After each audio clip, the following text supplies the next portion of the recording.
Welcome, one and all, once again to the Quacken Smite League. I'm Really Reed, joined today on the casting desk by the one and only Spooky Mars. We, of course, are in the Deep Sea. This is the second highest division in all of Quacken Smite. This means we have two teams ready to go head to head, the Fallen Angels versus the Eternal Vanguard. Spooky Mars, are you excited? Reed, I am always excited to be this far down in the depths. I always did find it a little odd, though. It seems like the deeper we go, the higher we go on the tier list. It feels a little bit reversed. I get what you're saying. I've had the same exact thought process enter in through my mind, but I imagine it's kind of like, if you were to play a game like one of those games where you have to dive deep into the ocean to find terrible monsters, they get worse and worse. They become Like more and more Subnautica. demonic. Yeah, Subnautica is what I was looking for. I couldn't remember the I'm awful name. at that game. I've never played it. Neither have I. That's how bad I am. Either way, folks, we've got a spectacular game set up for you here today, and it's going to be right on the cusp of being live, so we are waiting for those players to get everything set up so we can hop into those picks and bans. Always a great time. It's always where the excitement really begins to settle in, isn't it, Reed? I mean, so many changes have come through recently. Obviously, Newt not going to be in the games, but even things like the Golden Shard nerf that are coming through, players are having to adjust things a little bit. I don't think it's completely out of the meta by any means. It's still a very powerful passive shard, but just these small changes that come through, and with no Smite Pro League for players to kind of gauge where the strongest items are at, it feels much more like a kind of free-for-all where everyone's trying out these different things and testing new waters, perhaps very appropriate for the setting. Yeah, I mean, that's what I love about the amateur league coming into this kind of position here. With the SPL down, like you mentioned, Spooky, it allows us to see such a diversity of ideas, metas, really evolving and shifting. I even saw 3 ADCs, two mages the other day. That sounds awful. I'm very sorry you had that experience. I do feel like that team won. They got very close. They got closer than they likely should have. I'm actually very surprised. Usually when I see the bonkers team comps like that, my teams have no idea what to do and they just completely roll over us. Or I have like 5 tanks that all build damage and we just don't do anything because we're all melee range. But that's also my fault for being the 5th tank that builds full damage. I mean, when in Rome. I've never been there. Okay, folks. As we said, this is live. That means we have to deal with some of the issues of being live as well. We are going to go to a quick break here, but stay tuned because we'll be right back.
Folks, we are back. A brief delay, but now we are rearing and ready to go. Me and Spooky are on this casting desk, and we're ready to hop into picks and bans here.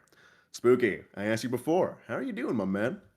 Well, I'm even better now that the lobby is actually full, Reed. It always does improve things ever so slightly. I'm very interested to see where these two teams' minds are at here. We were talking a little bit during the break about the Guardians that were coming back into the solo lane, back into the meta. And one thing I can safely say is that I'm very glad that they're not mages, although I've seen a couple of those running around as well. But I think we can confidently say it's more likely that we see guardians than full on mages over on that side, just for Yeah. the extra tankiness coming out. But things like the Cerberus have been getting more popular, and we've been way too long without that three-headed doggo. Oh, I miss that three-headed doggo every single day. Let's see if we get one drafted up tonight. Fallen Angels versus the Eternal Vanguard here in the deep sea. Once again, this is the second highest division here in Quacken Smite. Now, like you're saying, we can expect Guardians in that solo lane maybe contending against those Warriors. Is there any other lane that's had this kind of flippy floppy? Not necessarily. Duo and mid lane are both pretty comfortable with where they're at. The duo lanes have largely been playing for the Hachiman. He's just kind of the best ADC in the game right now. Could make an argument for one of the best gods in the game, but being banned away by the Eternal Vanguard now means that the Fallen Angels have a little bit more room to play with. They could decide to leave up these mid lane mages. Cuckoo and Toth have been played around quite a lot. If you ban one, most likely the other one's getting banned away as well. The Sobek is more interesting to me. And that speaks to me that maybe the Fallen Angels are looking for something maybe a little less traditional, a little bit riskier than something like the Hachi or the Ishtar. Might be seeing something different come out from them. You know, I hate to see these Sobek bans, one of the most fun gods to really get in and pilot with, but we've been seeing a lot of bans onto him throughout this season. Plenty of these teams, especially in the deep sea, fear gods that can be that active. Is there any other major fears that you think should be addressed by these picks and bans? Do you know if there's any selected targeted picks you're excited to see, or likewise? Well, apparently Susano is feared by the Eternal Vanguard. That was certainly not one that I was expecting to see come out in the top three bans. Maybe in the last two, once you have your top three gods selected, and you think that Susano would be a problem. And while the Eternal Vanguard may be planning a draft that is perhaps particularly susceptible to the Susano's shenanigans, I think this is more likely a targeted ban over towards the Fallen Angels, try and take away a comfort pick and limit the effectiveness of their jungler. On the other side, Fallen Angels take out the Achilles, which makes the Eternal Vanguard ban out this Toth as expected, but it leaves up Bellona and Osiris. Fallen Angels can first pick either of those, arguably the best solo laners in the lane right now. I would expect the no, Kuzenbo? Oh no, Why? indeed. I Huh? mean, we were talking about it beforehand, like you were saying. We're discussing these guardians that are No. heading towards the solo lane. Don't No? like that. Don't like that. Stop that. What do you mean? I don't want to see no Kuzenbo in the solo lane. I like to have fun here. Like, what's the solo laner supposed to do? Pick Osai and slap into the thorns? I don't like that. You know what? Okay. One game of that is acceptable because Osiris deserves it at this point. I disagree with you there. What do you Osiris mean? is a beautiful god who deserves to fly free with He's no been inhibitions. flying free. He can get his wings clipped a little bit now. Not by Kuzenbo. We'll have Nah. to see, folks. With Kuzenbo the first lock-in pick here, it does start to show off a lot more of what the Fallen Angels may be kind of planning out here as their overall draft. It's a bit strange to see a solo laner, or perhaps a god that can flex to that solo laner, go out so quickly here in the first ban. Like you were mentioning, Spooky, neither that Osiris or Bellona. I think this may be very intentional to try to push the Vanguard away from those particular picks. And in fact, this could even be a bait from the Fallen Angels. They could be just choosing Kuzenbo with every intent to put him into the support role, and they can now kind of wait a little bit until they pick their solo laner. Eternal Vanguard are going to pick up their mid and their support because they don't know where this Kuzenbo is going. They are not sure if they should go for one of these warrior solo laners or if they can safely pick one and not worry about the Kuzenbo. That said, Ares even could be the solo laner on Vanguard. We've seen a lot of Guardians going around, and some picks are less standard than others. You even mentioned mages could swing that way back around. I mean, with things like the gold shard, like you mentioned, getting nerfed, warriors are seeing some drastic changes in that lane. With Charybdis and Vamana on the table, how are you feeling about the overall composition here thus far? This is a very run at your face top three from the Fallen Angels. I was actually expecting something kind of like the Osiris or Balone to come out from the Angels, but I like this Vomit pick in response to the Ares and Morgan Le Fay.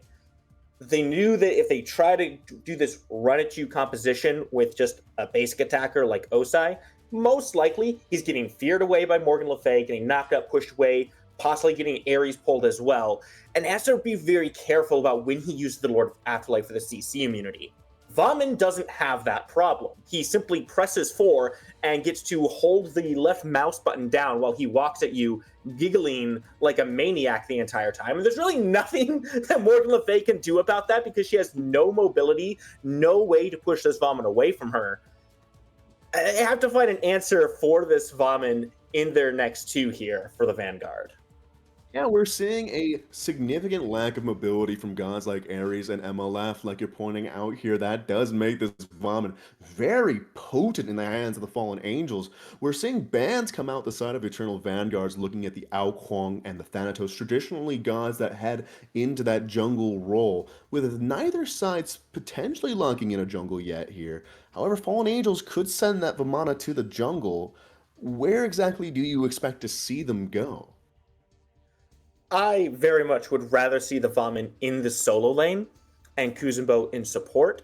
Vaughn jungle is a thing, but I think he's just a little bit more effective when he gets some tanky items online, so he can last a little bit longer when he's running at people. Now, granted, the Vanguard don't have their ADC locked in just yet, so the Angels can still wait, kind of decide where they want to put this Vaughn. They have a lot of flex potential in this draft right now, and they can pretty much just pick some strong characters that they like to play and then place them in the roles they think is best against the Vanguard draft. With X-Ball now coming in, I'm still on the Vaughn solo train right now.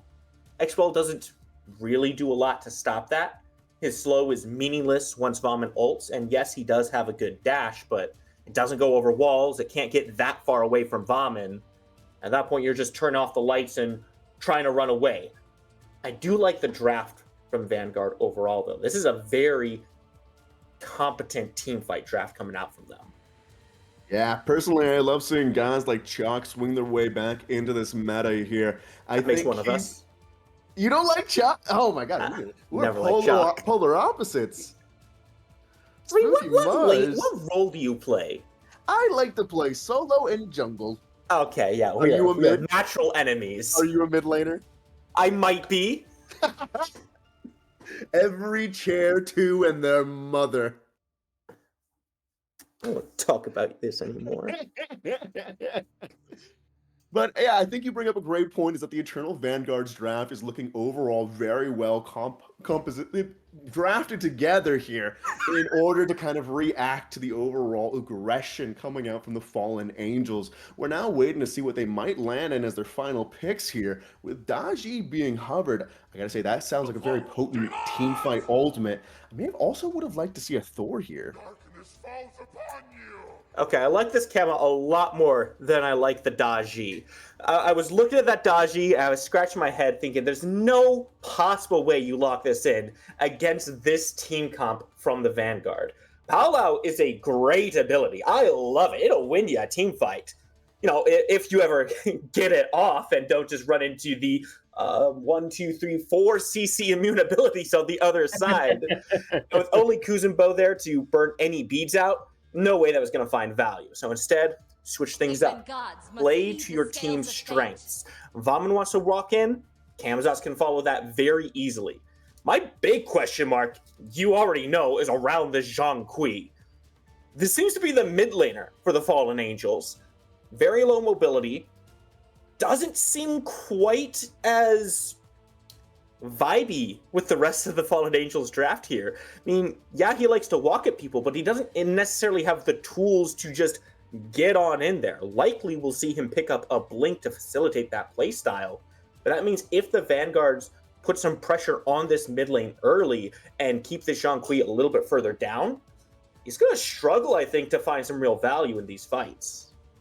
Yeah, Zhang Kui going to that mid lane is a bit unusual, like you're saying, and is a potential weak leg for the Eternal Vanguard to kick at. While I think over on the side of Eternal Vanguard, I don't really notice any weaknesses. It feels like a composition, while it may have some struggles against something like a Vamana, it will still function just fine. It's a fully loaded, ready to go engine. I got it. You got it? I got it. You got it? Camazotz mid, Zhang Kui solo, Vomit in the jungle. I don't mind it. I was trying to correlate where I could send it if we didn't have Zhang Kui in mid, if we had him over in that solo lane. And you know what? I think that's not a bad idea. I mean, I don't think it's a good idea, but it would be really fun. Now I'm thinking about the matchup of Zhang Kui and Chuck when I should be thinking about the matchup of Vomit and Chuck. But I unironically feel like Zhang Kui just has a better time laning against the Shock than Vomit does. And I'd actually be so interested to see and like what the Fallen Angels could do with that draft, because Camazotz can just kind of sit back, clear the wave with the Scream, and then go aggressive and get on top of this Morgan Le Fay, dive her pretty much for free, avoid all her self-peel. It would actually be really spicy. Folks, there's plenty to question and learn and figure out about this draft, but we are ready to hop into game number 1. Let's just go ahead and figure it out. Turn your eyes towards those starter items, as they should reveal a great deal to us. What are you seeing thus far, Spooky? Well, it's not Camazotz in the mid lane. It is pretty much what we expected here. Zhang Kui gonna be running into the mid lane. And that's not necessarily bad, but I do think the Vanguard have the tools to very effectively deal with this Zhang Kui. Notably, I'm looking at Adora on this Nemesis. Zhang's whole thing is he can get tanky with his passive, put some souls in the demon bag, get a little bulkier, run at people. Well, Adora on this Nemesis just loves tanks. Wants to press 4 on them, shred their procs away, and make them that much easier to kill. And on someone who's so low mobility, like Scuzzy on the Zhang, this is a really solid counter pick into what the Fallen Angels have drafted. Now, I don't think it completely shuts down their draft. They still have plenty of tools to work with. But if the Vanguard make a point to target Scuzzy and take him out in the early game, he becomes very easy to kill in the fights thereafter, and you can easily swing a numbers advantage in your favor. Definitely. And with 3 tanks to choose from, this Nemesis has plenty to kind of choose from the smorgasbord of potentiality here. She can really be that key player to work around and kind of break down these aspects of the team. It's going to be up to the Fallen Angels to really prove that their composition has the legs to stand on. There's nothing that really stands out as necessarily bad, but like you're saying, this Zhang Kui being that just uncertainty there brings a lot to question. And we haven't even really talked about like the Charybdis Kuzenbo lane going up against X-Ball and Ares. Yeah, I was actually actively trying not to talk about Kuzenbo and Charybdis, if you don't mind. Okay, sorry. I mean, look at the Camazotz versus the Nemesis. All right, I guess it has to be the Charybdis with all the stuff we're looking at right now. I mean, it's just a safe lane for the Fallen Angels. It plays well against the Vanguard. If this Ares tries to do something, about 3, you go into ult if he goes for the no escape, and he really just doesn't get to do anything against Omni-based. At the same time, Omni kind of just doesn't do anything until the 25-minute mark on Charybdis, because that's just the nature of the character, which isn't bad. That's your hunter. You're just looking to scale up and play for the late game anyway. But it does mean you're probably not looking for too many boxing matches, especially against St. Thomas, who's on an X-Ball right now. That's not where you want to be, but Slick is right where he wants to be. Amazon's coming in, gets chained up immediately, cannot find any immediate action to go his way. Meanwhile, over on this solo side here, we can see Nemesis go in for a little bit of farm. She's taking each of the neutral objectives and just trying to keep the momentum in the side of her solo laner. Yeah, that's not a bad choice either, because really, we talked a lot about the Zhonghui and how Adora can just go in, ult Scuzzy, and try to shred him down, but there's really two targets for this Nemesis, and Eden V is the other one here. If you look at a Vomit who's trying to run into your backline, and he's literally just by himself in an ult, relying on that to keep him alive, and you just say, well, what if you just weren't tanky anymore? He's probably not going to enjoy that theoretical hypothesis you put forward very much, and he's probably going to die a lot faster, which again just gives you a big numbers advantage. The question is, how quickly can you execute that and bring him down without the rest of your team just losing a bunch of health in return? It's very reliant on this early game, I think. Adora needs to be proactive and needs to find some footholds for his team. Otherwise, the Angels do have a draft that can just hold W key if they're even, but Spades might just die. Speaking of holding that W key, we can see Kuzenbo looking to get active here to prevent the potential invasion. Kamazat swinging around the corner, hops onto the enemy team's Ares, looking for the first blood, and they're gonna find it. Omnibase securing that first blood here on the side of Fallen Angels and protecting their purple buff. That is beautiful for the side of Fallen Angels. Fallen Vanguard is a team that wants to find themselves a lead. If you can take away that first blood and punish Vanguard for stepping too far forward and trying to get aggressive on your support, that is lovely.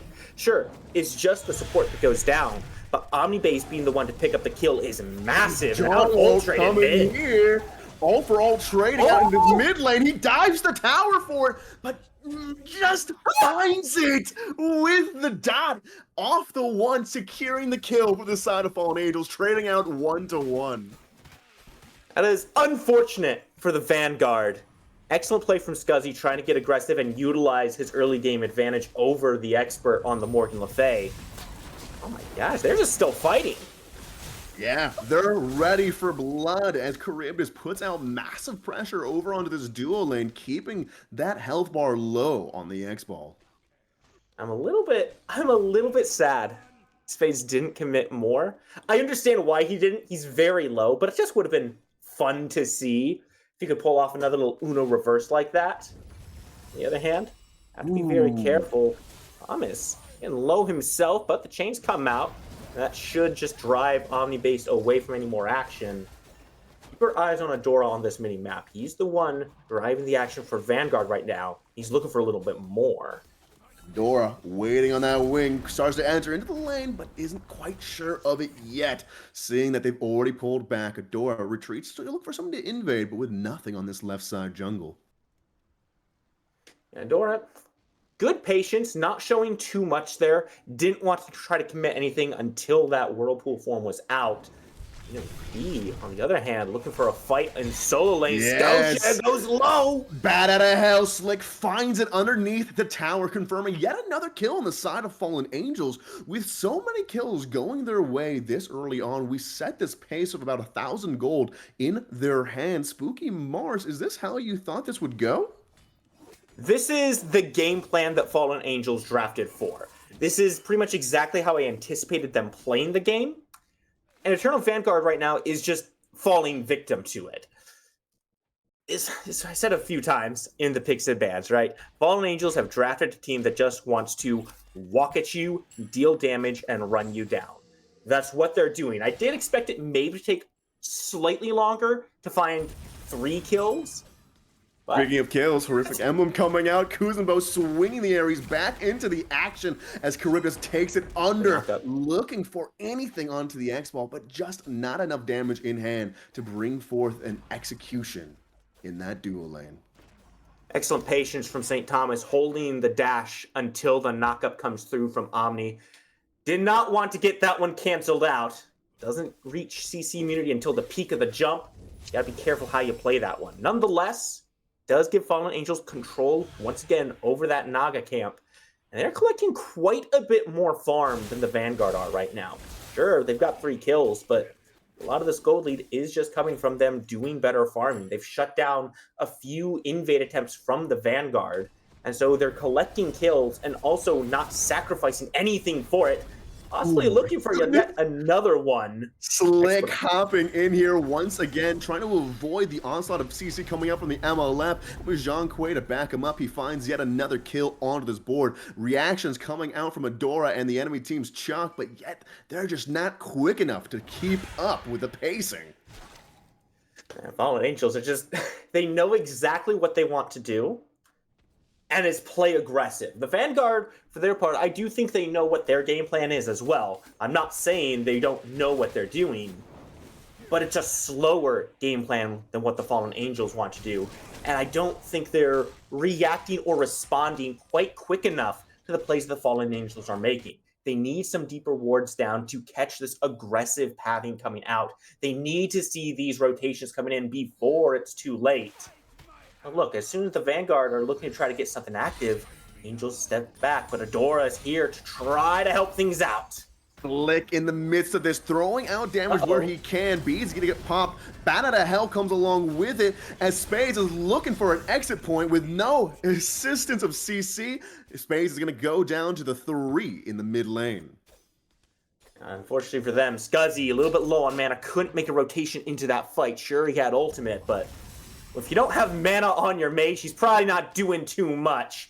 Slick tried to stick around and try to find a way to help out his support, but as soon as C-Spades got caught on the Nemesis trying to find a dash out, as pretty much wraps for the Kuzenbo. Nice little play from the Vanguard. This is a response that they definitely needed. It's not going to shore up the difference entirely, but it is going to keep them afloat in this game. Now, as we're starting to get closer to the 10-minute mark, we start looking at things like the Fury, start looking at things like the Beacon. If you're only 1,000 gold down when those are starting to spawn in, you're definitely still within fighting range, especially if you have a full teamfight composition. It's been a rough start for the Vanguard, but they haven't taken so many losses that their game plan doesn't work. They just need to not take a deeper deficit, and they can still play for exactly what they drafted for. Yes, it's about 3 minutes until that Stygian Beacon comes on up. Typically when these teams start to get really active into these team fights, hopefully when Eternal Vanguard really starts to strut their stuff and show off what this draft is made of. Like you're saying, Fallen Angels thus far have been able to execute upon their game plans. When do you think we can see Eternal Vanguard really start to blossom here? I think it's definitely going to be around the 10 to 12 minute mark. It's really going to be around the first objective, because that's what they're played for. But hang on, might see a little bit more action here in the mid lane.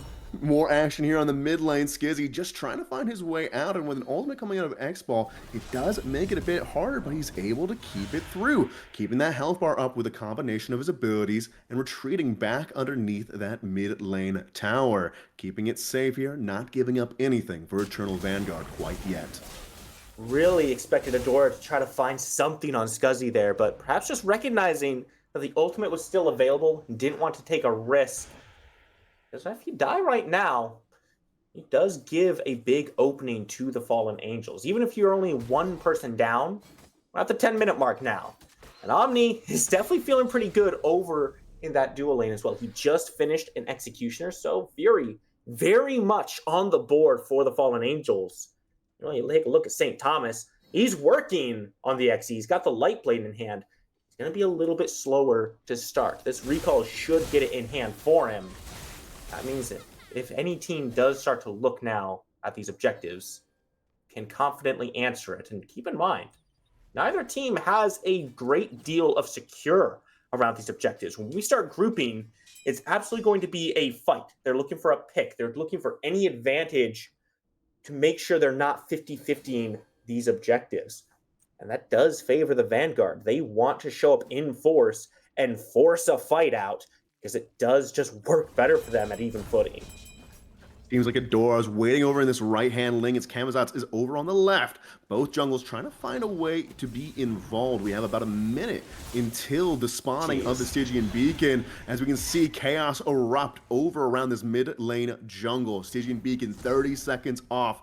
Either side just looking for a pick, looking for something as Spooky Mars has said. This is definitely favoring the Fallen Angels right now. Take a look at how poked out St. Thomas is. Omni has all the pressure in this duo lane. Keep your eyes on that map. Slick, looking for an invade. Might catch Thomas if he gets too aggressive, but Thomas has this warning. He knows what's up. He is very well aware that this Camazotz is sitting at his purple buff right now. Almost looking eye to eye with one another beyond the wall. Slick may not be well aware of that, but Adora, looking in that jungle, may come around to him soon. But first up, the Stygian Beacon. We've got Spades versus the Kuzenbo, trying to keep it under control as Expert puts out an expert amount of damage, knocking that health bar below half. Slick and Adora over on the other side playing Ring Around the Rosie, trying to see who has pocketfuls of rosies? Toesies? I don't know the line as much as I thought I did. But we're going to see an invasion come out from Slick over on this left-hand side of the field. X-Ball will go ahead and secure it. St. Thomas has backup coming in from the side of Doomsauce and Adora. Slick not getting out of this one here. Ring Around the Rosie. He's going to gobble up all your little toesies, apparently. Omni still looking for this purple buff, but he's got to be careful here. There's no way he steps up to this. Has to pop the ultimate. Dude, maybe he's still looking for the no escape here. He hasn't burned it just yet. No! Adora around the back end comes back in with an ultimate of her own, trying to find the kill onto Omni here, but with more and more flooding in on the side of Fallen Angels, that will be a loss on Doomsauce. Yet Adora and the MLF sticking on that side there will find the kill onto Omnibase, but for what cost? Adora pops the 3 for the shielding, is able to get out of the tower just in time. TP coming out from where? From Mana's over here to play on this left side of the map. It looks like they're looking for a play onto this Gold Fury as Zhong Kui swings wide, opening in, pops the beads, looks for the stun, can't quite find it. Now just trying to put up as much damage as he can, unsure exactly where to kind of realign himself. Both mid laners giving up that mid lane farm just to come here and fight, but so far looking better in the hands of the Expert.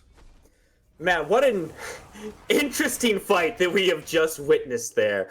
I feel like not a whole lot of that was needed.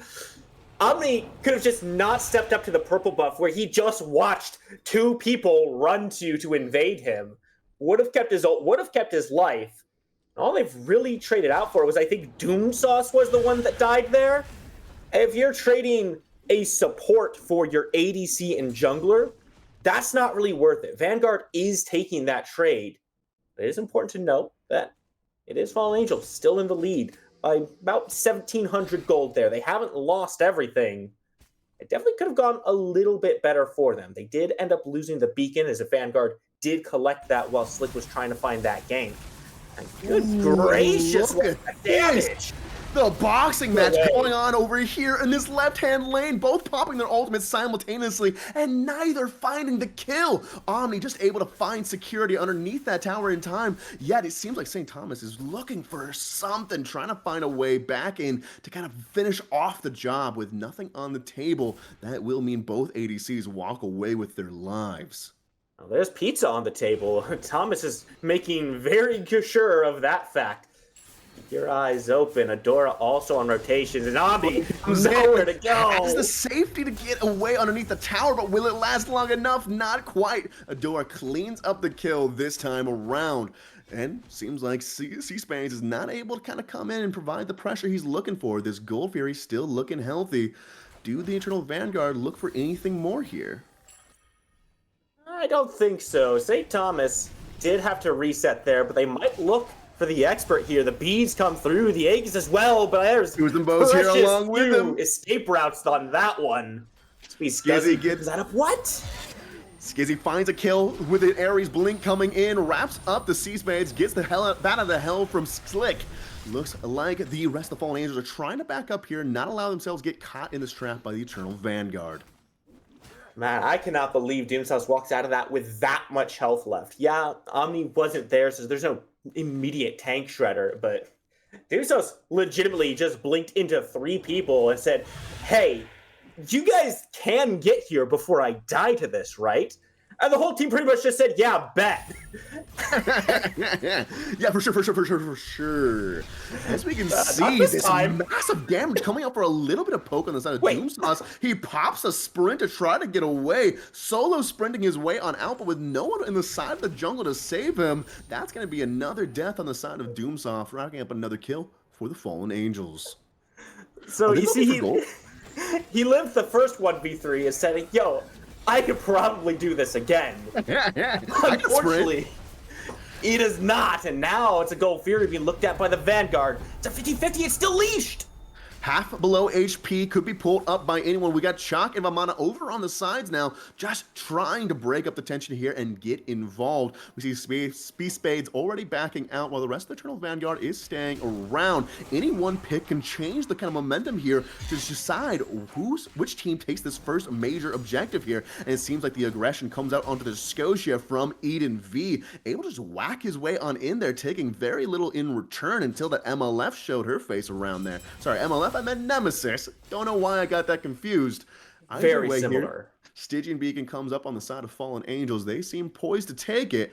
Pyromancer and Gold Fairy still available. And Omni's made the decision to leave that dual lane and come all the way over to this beacon. Gives up quite a bit of farm for that. 2 entire waves, as a matter of fact. Let's look back on this Pyromancer here as Chalk seems to be crashing in on it. Bat out of hell, swinging out as much as it can. Fallen Angels does secure the Pyromancer, but can they secure their lives? Eden swinging off into that back line, trying to keep up the pressure. Scotia gets caught out and taken down along with that Pyromancer. That's going to be a kill and the Pyro in the hands of the Fallen Angels. Keep your eyes out. St. Thomas making the rotation up to mid lane as well. But not a whole lot to do here anymore. Ultimate not quite up. I don't think they're looking to siege after that fight. They lost their solo laner, didn't get a kill back. But it's going to go right over to the Gold Fury because the Fallen Angels had to expend quite a lot themselves. There's a small window here, and the Vanguard are going to try to shove it open. Not quite. Eternal Vanguard do find it, and Fallen Angels are unable to react. They try. Ultimate comes out from Omni. That's going to be down for a little bit. No CC immunity on that one. Still has Whirlpool form, so not too big of a loss there. But take a look at the state of the game at this point. Vanguard, they're still down around 1,700 to 2,000 gold. That hasn't shifted too much. But look at the XP as well. St. Thomas is 2 levels up on Omni base right now on account of the 2 waves that Omni missed trying to fight around that Gold Fury, trying to rotate over to that Stygian Beacon. That just means St. Thomas is going to be able to rotate out of this lane and be a little bit more effective in these next up-and-coming fights. We're at the 19-minute mark.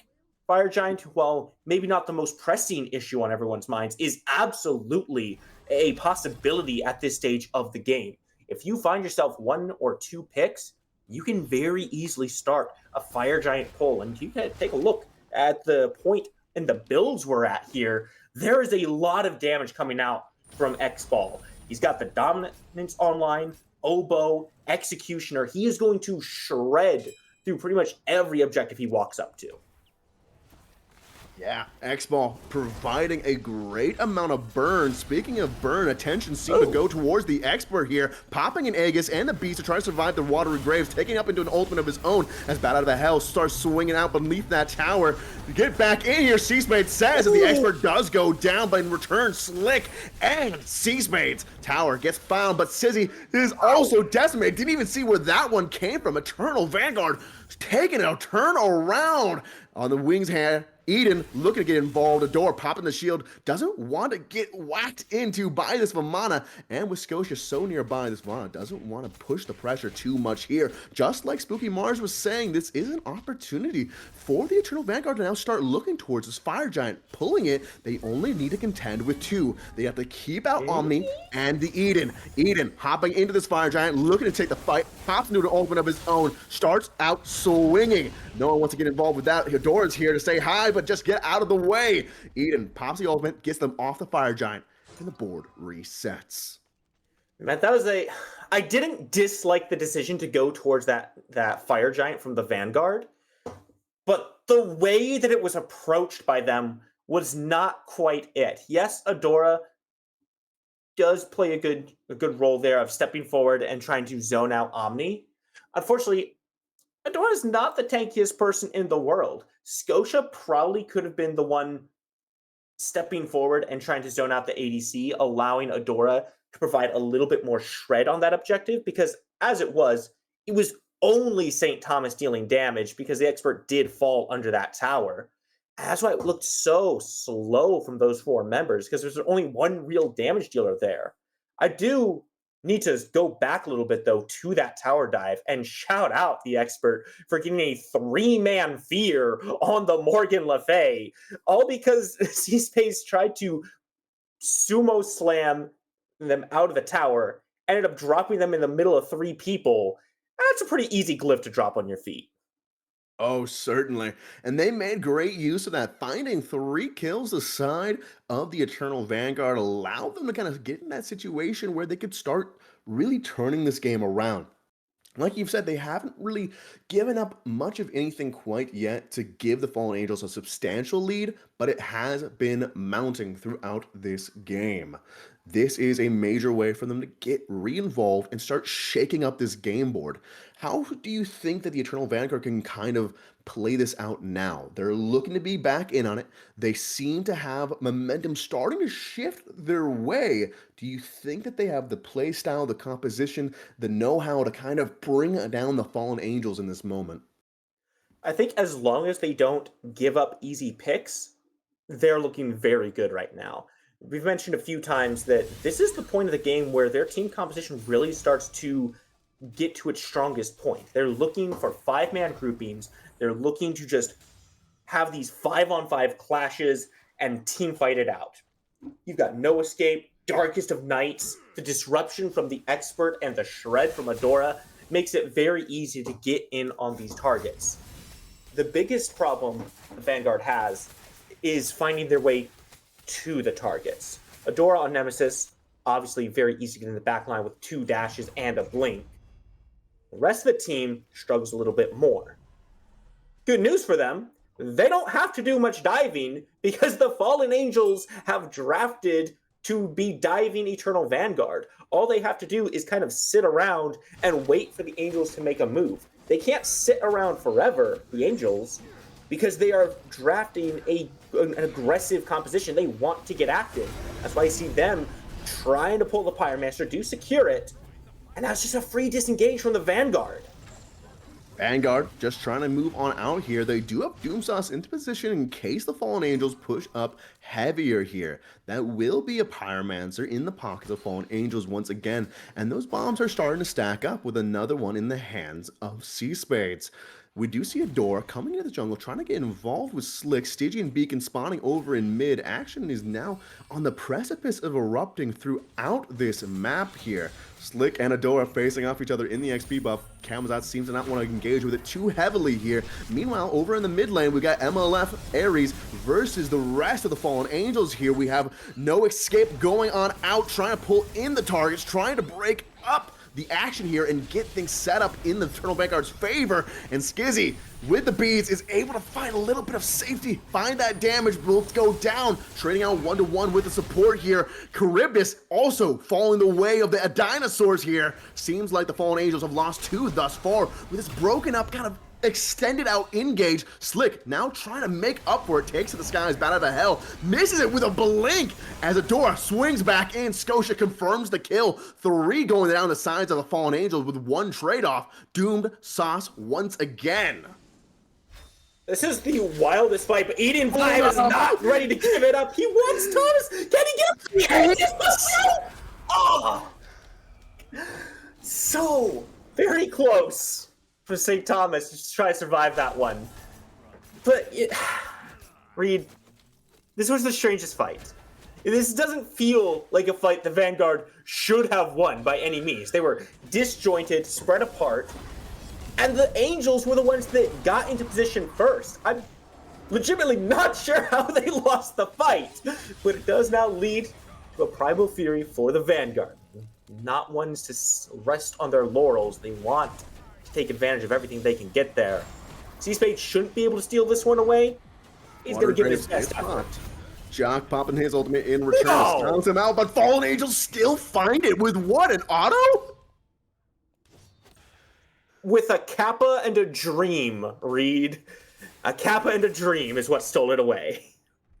Incredible. If anything, C-Space does deserve an MVP for that one here. But now we do find ourselves in this position where the Fallen Angels are looking to kind of come back into this game. They've been giving up the momentum. Each of these team fights have started to swing the way of Eternal Vanguard.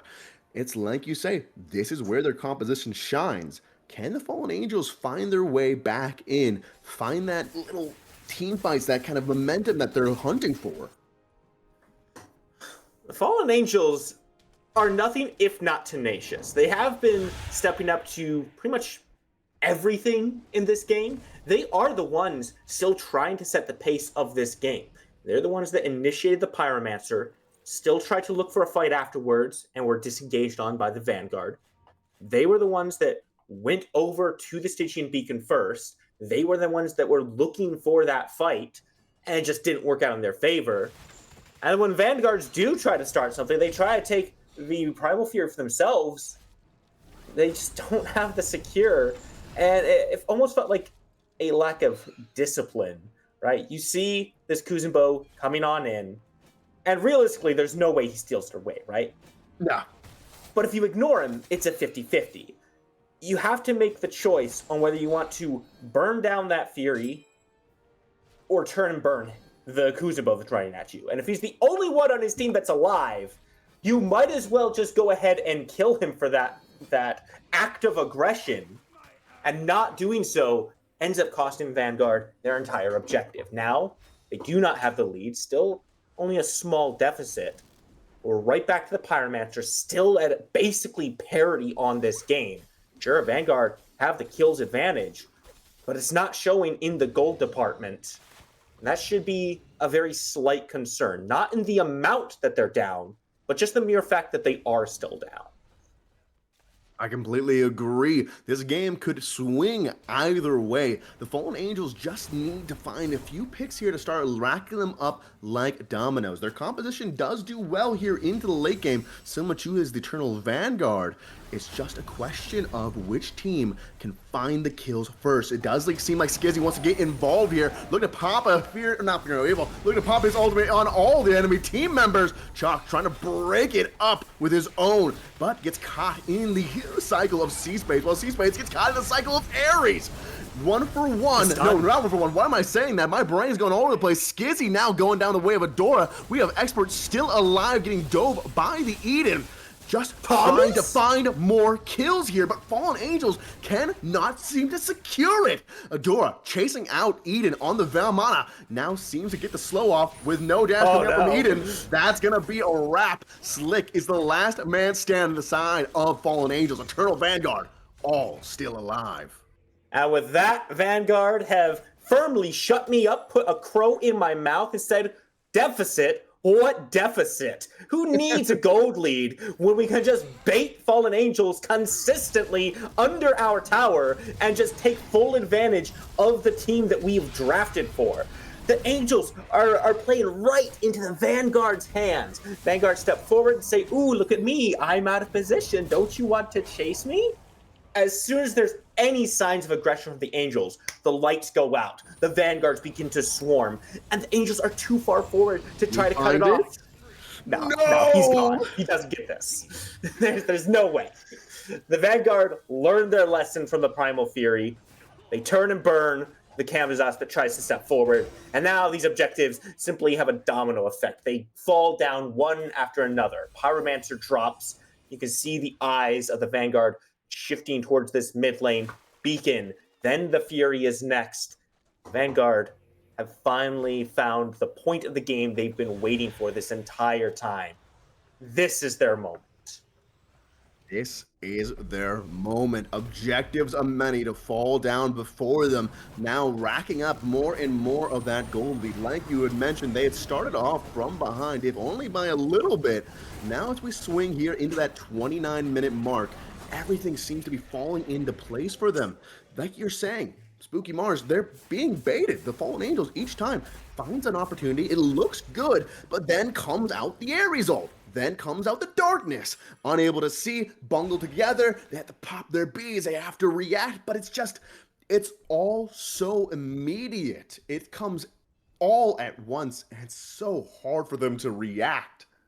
would you call it a bungle in the jungle? Ooh, if only it happened in the jungle. This time it was in the mid lane, but I have my hopes out here for later on. Well, taking a moment just to look things over, there is still some signs of light for the fallen angels. Expert did lose access to the alternate timeline during that fight. That's on cooldown for another 200 seconds. But I mean, if Thomas is gonna just hit Eden for that much damage that casually, you know, maybe the alternate timeline isn't the most impressive thing in the world. This is gonna be difficult for the Angels to step up into, and in fact, I don't believe they're in a position where they can step forward. But nonetheless, the Vanguard are playing this one weirdly slow here, Reed. They do have control of this game, but they've been on the back foot for so long. It feels like they've almost been conditioned to stick around these towers. If you decide to just go ahead and regroup, there's a lot of resets coming through here. I was expecting some pressure already to be put on one of these tier 2 towers. Would have liked to see some pressure on that right side first, and then a sweep to the left to maybe try to threaten that Phoenix a little bit. Instead, the Vanguard want to make sure they're spending all the gold that they're getting everything in their pockets out into the builds before they step up anywhere. And nope, it's just back into the jungle. Okay. Spooky, why does Kuzenbo have 2 hula hoops? I'll be completely honest, Reed. I literally only heard Kuzenbo have 2 hula hoops. Why does he have 2 hula hoops? I think we may have missed the fact that the Kamazats may have traded out for his life, but still secured that fire giant.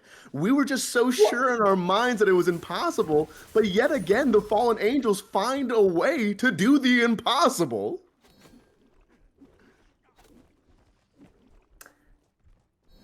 Yeah, they got the fire giant.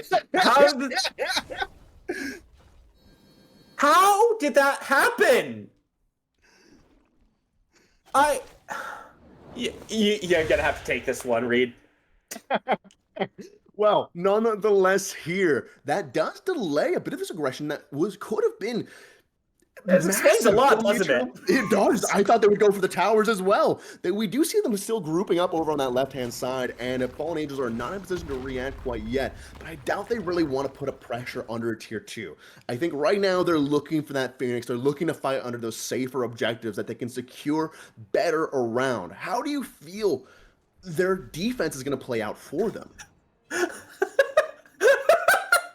I have never seen a man 180 so fast in his life as Adora did right in that moment. I mean, honestly, at this point, we're back to stalemate, right? This fire giant does nothing. All that these teams are looking for is the next fire giant at this point. And good news, it is going to be the enhanced fire giant now. So anyone who does end up walking away with this one around their waist is going to have quite a lot of siege potential. Even if it's only 1 or 2 people, this is the one that actually matters. This is the one where Vanguard have to buckle down and say, this is our objective. We're going to fight for it, and we're going to get it. They've had a good game plan so far. Bait the Angels in, make them overstep. Oh no! Doom Sauce with a wasted ultimate means the major point of their ability to kind of reenact to counter-engage against the Fallen Angels has been used up around this Pyromancer. Does this give the Fallen Angels the proper opportunity to get involved to break up this momentum that's been in the waves of Eternal Vanguard? It seems like it's such ultimates flying Junkway in that backline trying to tear it on open. How did Charybdis land it? Omni base doing the impossible as the Fallen Angels are only capable of doing. 1-for-1 trade for right now, but C-Spades goes along with it. Omnibase falls despite how good that looked for them. Fallen Angels still could not find it. How is this happening? It's just a constant case of the Angels have to commit so much to these targets. Adora is 8-0-11 right now. He is on a tear, but this fight isn't over yet, Reed. There's still 2 more lurking around, and Adora is in the back. Adora might be hunting for more. Adora, very low HP bar here with the rest of the team backing off. Not sure if they're hunting for more right now. But we do see a TP coming out. Vamana quelching that quickly here, leaving it up to Slick and Eden just to fall back onto this Pyromancer here. Secure the objective for themselves. There may be 4 alive on the side of Eternal Vanguard, but Fallen Angels still find a way to find some positive to spin this. It's just such an insane fight to watch go down. Omni finds a fantastic ultimate, clips St. Thomas, finds the stun on him, and sure, the Aegis comes out, but at that point it's way too late. But it's just a case of the Angels committing a little bit too far. They find 1 or 2 kills, and they don't recognize the fact that they've burned pretty much their entire kits to get those kills. And the Vanguard are able to just output so much damage back into them. Adora is simply so mobile and so shreddy right now that if you're not locking this Nemesis down, if you're not killing them first in these fights, you're not finding a whole lot of success. The game plan has to change somewhat. Slick and Eden may have to shift their focus to killing this Nemesis first in the fights, but it's so difficult to do so when she can just take away your procs and say, oh, you want to kill me? Well, what if you were just easier to die instead? Yeah, what if you just died first? Yeah! No, I think you're absolutely correct here. Adora may be the target they need to focus, and that could be difficult with the amount of mobility coming out from this Nemesis. Eden, just trying to find a little bit of farm there, does get returned on by the rest of Eternal Vanguard. Both teams now staring each other eye in the eye, ready for this enhanced Fire Giant. Whoever takes this can set the rest of the game here. C-Space does get wrapped up in the air. His ultimate uses his own ultimate instead to try to survive it. Doesn't seem like anything of much has resulted quite yet. 2 major ultimates are burned, but neither side is overcommitted to this fight. The Eternal Vanguard keep on pushing up, throwing out the poke. It's still not much evident quite yet. I'll be honest, I think this ult trade does favor the Vanguards. No Escape was burned, and that's a large initiation tool for their team fights. Fallen Angels lost a massive peel tool, which they have been needing for these fights, and Stosha just pushes Omni entirely out of this one. Ultimate expended for the ADC, and that gives the Vanguard plenty of time to find their positioning. Find their position they may just do. Skizzy getting turned on by the Adora. Eden takes up an ultimate of his own just to break off the enemy team. Does seem like he's chases out the Adora, trying to find onto her, trying to find that key target, but just unable to keep up with the momentum of this Adora's Nemesis. Instead, Ares back again with the no escape, trying to find someone, gets both CC immunities on out of here. Now, Doomsauce looking underneath this tower, trying to get his team to fall underneath him, but Omnibase does pay him down with the rest of his auto attacks, leaving it now 5 members of Fallen Angels up versus the Eternal Vanguard. Ultimates looking the way of Fallen Angels with the Camazot still in hand. Can they turn this fight to their favor? This was very well played from the Fallen Angels, finally learning their lesson from the rest of these fights. Gave themselves room to retreat to, made Vanguard be the one stepping forward. And now it's cost Vanguard all of their tools, and they're now in the driver's seat. They're looking for that expert, looking for those kills. Adora comes back in, looking for C-Space herself. Now Slick takes the skies of the bat of the hell. Doesn't want to overextend here, doesn't want to over-engage, knowing that the ultimates are down on the rest of his team. He has no Skizzy to back him up. He doesn't want to overextend for it. This may be a situation where fear may be settling in the hearts of Fallen Angels, and as I say that, they pull the Fire Giant. Already half HP from the sheer amount of burn in the hands of this. What the heck is Omnibase's name? That's his name. Fire Giant goes down to the Fallen Angels. Finding the enhanced Fire Giant is a huge swing in their hands. And that is massive for the Angels. The Vanguard were there, but they just weren't willing to step up. Adora wasn't in fighting condition, so they just kind of sat back and watched. Now they've lost the EFG, and they've been struggling very hard on all these objectives all game long here, Reed. I would say that this has been probably their biggest stumbling point throughout the match so far. They are going to have a window to go for this Oni Fury, but the way the last couple have gone, I have to wonder, can they secure it as the Angels are stepping forward?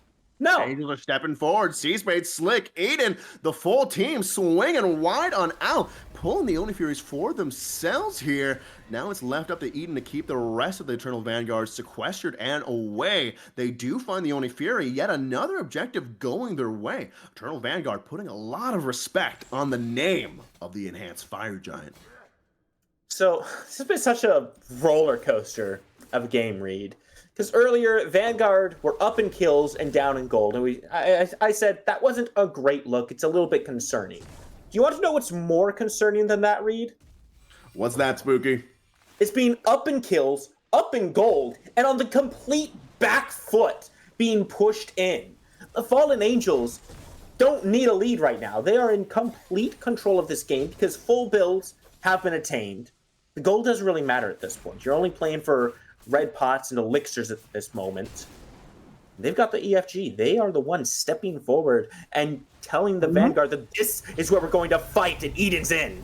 Eden is in, blinking forth, trying to find the action, and find it. He does, pushing the team back underneath, away from the tower. Look at the incredible ultimate coming out from the Charybdis to follow up after the no escape from Doom Sauce. That's going to be the first tier 2 tower down on the side for Fallen Angels. Another one going down in mid, unless Adora can say something about it. Not fast enough. That's 2 major points now taken down. They look to progress onto this Phoenix here without Eternal Vanguard able to contest against the bird goes down. Which member will fall first? Eden taking a good chunk of his health bar down. May not be able to be as aggressive as they may want to, but with that HP 5 ticking on up, if Eternal Vanguard pushes out here too aggressively, it could be a turn on the Fallen Angels, a sort of reverse bait from what we saw beforehand. Doomsauce is the first one to face the opposition here, taking a healthy chunk as Omnibase goes down in the stead. Swinging out, the expert finds massive damage. Bat out of hell finds little to chew on. Now Doomsauce just trying to stay involved. The door cleaning up the slick. Eden hiding behind the totems as the auto attacks keep on ringing forth. Despite the bait, despite the HP, despite the enhanced fire giant, it does seem like the Fallen Angels are falling one by one. Can Skizzy get out of here? What just happened there with the chuck? But Skizzy goes on down. Now it's C-Space, the last member alive, the side of the Fallen Angels, and with those swings coming out from X-Ball and Adora, that will be a DX side. No fire giant in hand. They now look towards this Phoenix, towards these tier 2s, towards this potential endgame.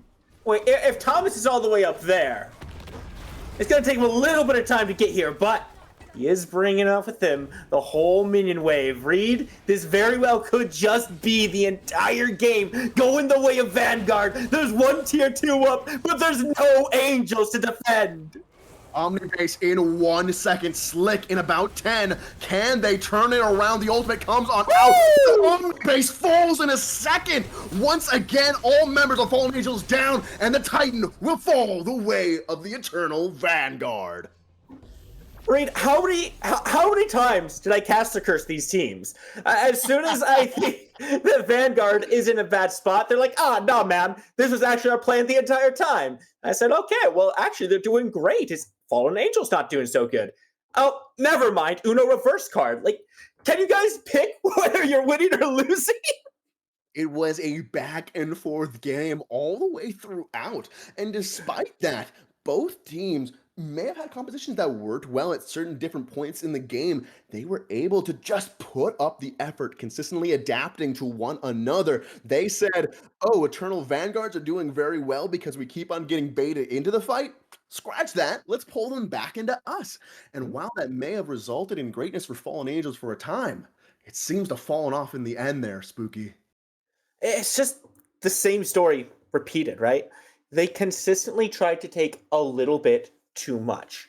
There was that one time where we saw them take the fight, pull back into their tower, and Vanguard expended everything in that fight. They expended everything and allowed the Fallen Angels to simply reaggress after that fact. And then we saw them completely throw that to the wayside in their last push. They got a great push on the tier 2, easy pickings. Second one in mid falls, no problem. And as they see the Vanguard shifting to defend, they look at the Phoenix and say, well, that's ours too. And it was the right call. But they looked for the fight after the fact, Reed, and that is what sealed their fate. They tried to take that fight in the base. They tried to end the game in that moment when they had already expended a little bit too much just on the siege itself. And at that stage of the game, I mean, you don't need me to tell you the death timers are long. You saw for yourself how long those players were taken off the board. And sure, Omni respawns, but against 5 people, he disappears in the blink of an eye, and the Vanguard go up 1 game.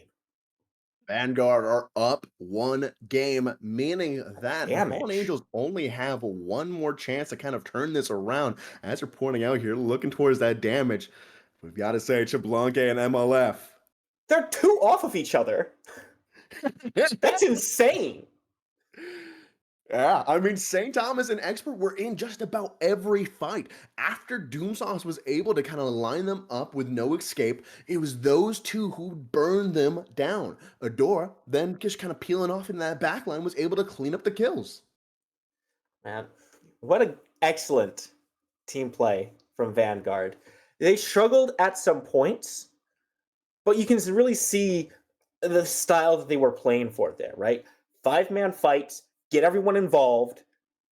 Adora knows his role isn't to deal all the damage in the world. That's for the backline carries. They're doing their job. Adora puts on a phenomenal performance, 10-0, simply finding those weakened targets and making sure they don't get to re-engage in the fight. No resets, no teleports back in. Adora's back there hunting down all the weakened members, making sure his team can thrive. It was incredible strategy, incredible execution, and I can't wait to see how the Fallen Angels plan to counter it out into game number 2. Folks, my name's Really Reed. This is Spooky Mars on the desk with me. We're going to have to just wait to find out exactly what these two teams are cooking up, because we'll be right back.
Just like the street lights lit this town, like a fire in a blaze, gotta burn it down.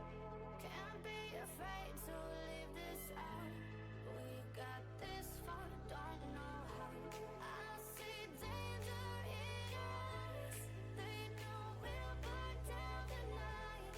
Coming just like the sunrise. You know that we gonna let it end. Tonight, we gonna let it end. Tonight, we gonna let it end. Just like the sunrise, we gonna let it end.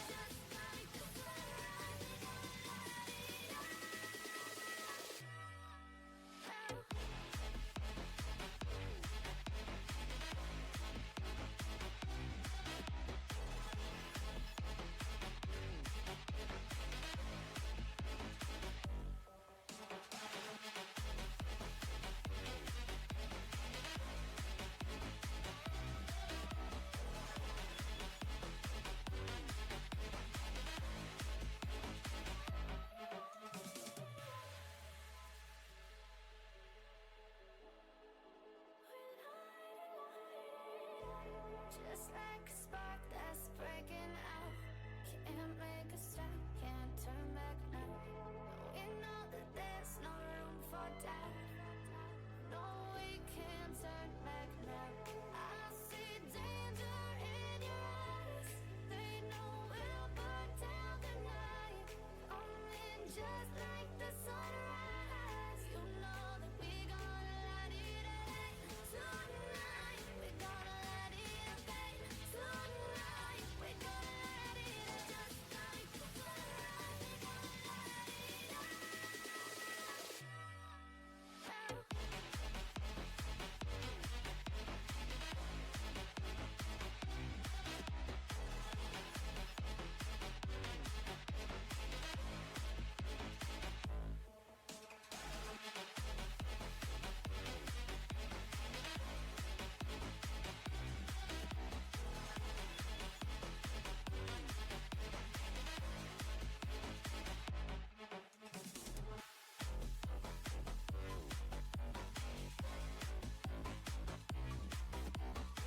And folks, we are back after that last game, that electrifying game one that was so back and forth. My name's Really Reed, joined on the desk today by the one and only Spooky Mars once again. Folks, this is the Deep Sea Division of QSL. Fallen Angels versus Eternal Vanguard. We are getting ready to hop back into those picks and bans.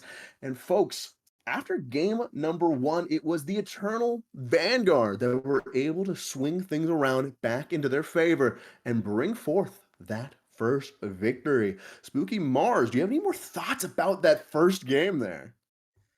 Oh man, Reed, I have so many thoughts.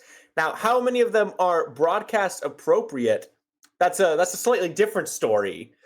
Let's see if I can put this as friendly as possible. Let's see some cleanup on those objectives from the Vanguard. Yes, you walked away with the game. That's fantastic. Overall, that is the ultimate goal: is you get to the enemy Titan and kill it before they kill yours. But man, that journey would have been a lot easier if they didn't give up, I think, 2 Gold Furies and a Fire Giant on top of it. Things were just not well disciplined around those objectives. And part of that may just be because they are maybe more used to having a better secure on their team, which Morgan Le Fay simply doesn't offer. So maybe transition into one of those more secure oriented mages, someone with a lot of burst, and see if that maybe cleans things up there. Folks, let's hop into those picks and bans. Spooky, I think you might be a little bit salty that we missed the Fire Giant.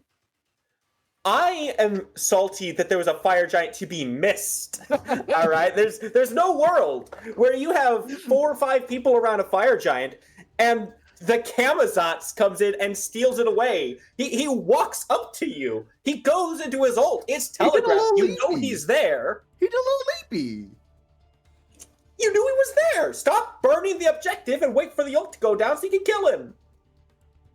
That's just how it goes. It was stupendous play on the side of Camazotz there to find his way in there and steal the Fire Giant as well on the side of Limbo to also kind of secure the Gold Fury there multiple times. It was incredible to see how much Fallen Angels were able to kind of stay in the struggle bus, keeping it going despite the game slipping out of their hands.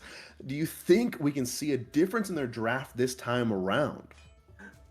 I would be a little surprised if Fallen Angels doesn't ban away the Nemesis from Vanguard, just because it was so effective at what it did, and it seemed like they had a lot of trouble really locking it down. Alternatively, Angels can be the one to switch up their draft and try to find something with a little bit more lockdown that can stop this Nemesis from just running in, finding a kill, and then dashing back out.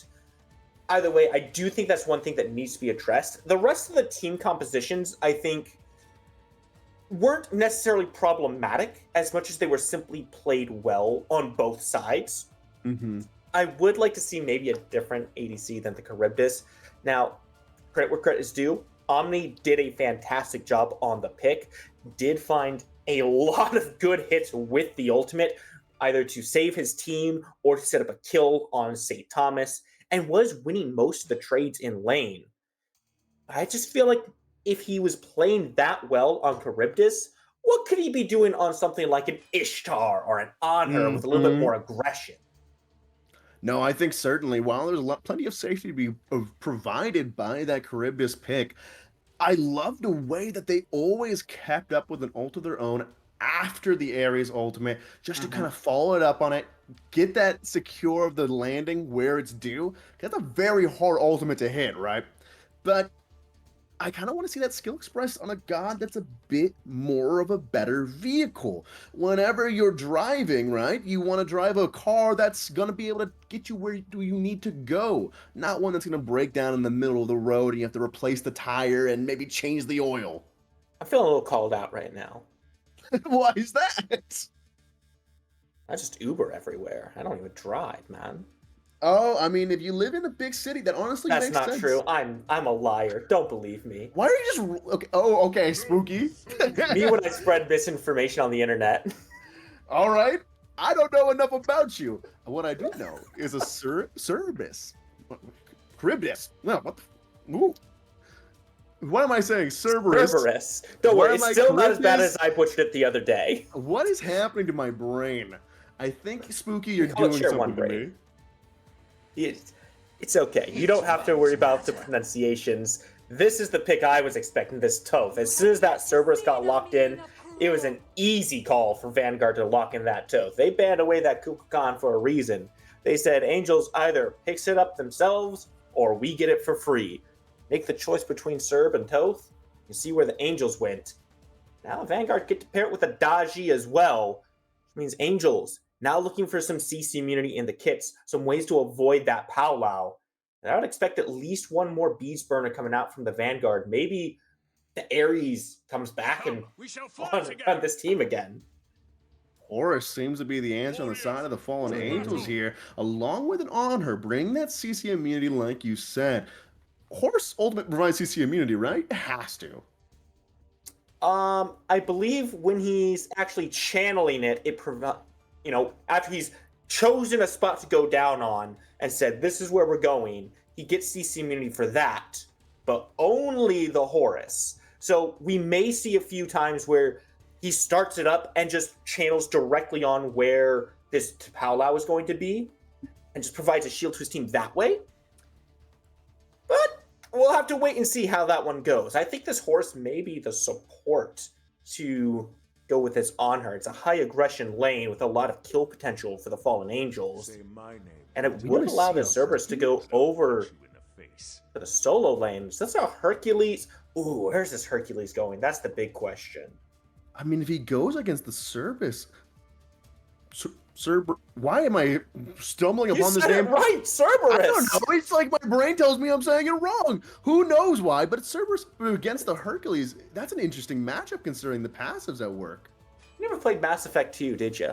No, actually, I like Mass Effect 2 quite a bit. Okay, you should be very familiar with this word by now. You never have to say it. I've never done a big, long video essay where I've said Cerberus multiple times or anything like that. Now I feel like you have. I have not. I think this Hercules could be support. I think it's a flex right now, but I think Vanguard is intending for it to go into the support lane and away from the Cerberus. Just purely because of the passive interaction there. It would allow some aggression into the Fallen Angels, who have picked a very fight-oriented duo lane, if this is indeed Horus on her that we're looking at. The real question is, what do the Vanguard pick for their ADC to match that? Because Ishtar has been banned away, X-Ball now off the board as well, and those are pretty much the two big fighters you're looking at if you're playing into and on her. So as much as I hate to say it, we might see something like Charybdis or Jean Wei come back, if not the ROM as your next best option. It's really dependent on whether Vanguard is valuing safety or the ability to trade into the on her at this point. Yeah, that's a good question to be kind of talking about here. As with this overall composition on the side of Eternal Vanguard, we don't know where this Hercules is going yet. Like you mentioned, it could be going solo, it could be going as a support. We don't know exactly where they may swing quite yet, but it seems like the option's turning around to a potential Olorun.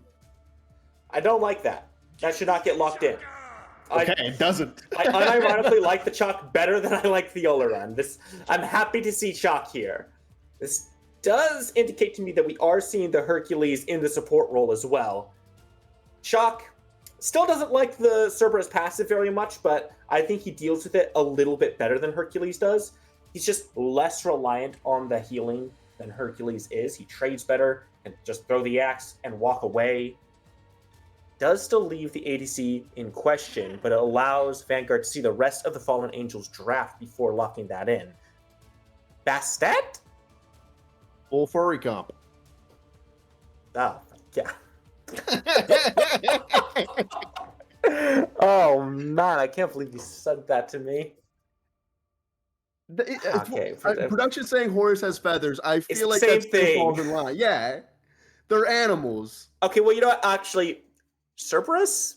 This Cerberus doesn't seem to have fur. I should have created a world that Is he you still do in not million? exist in. Either way, Bastet and Tiamat going on the lock on the side of Fallen Angels.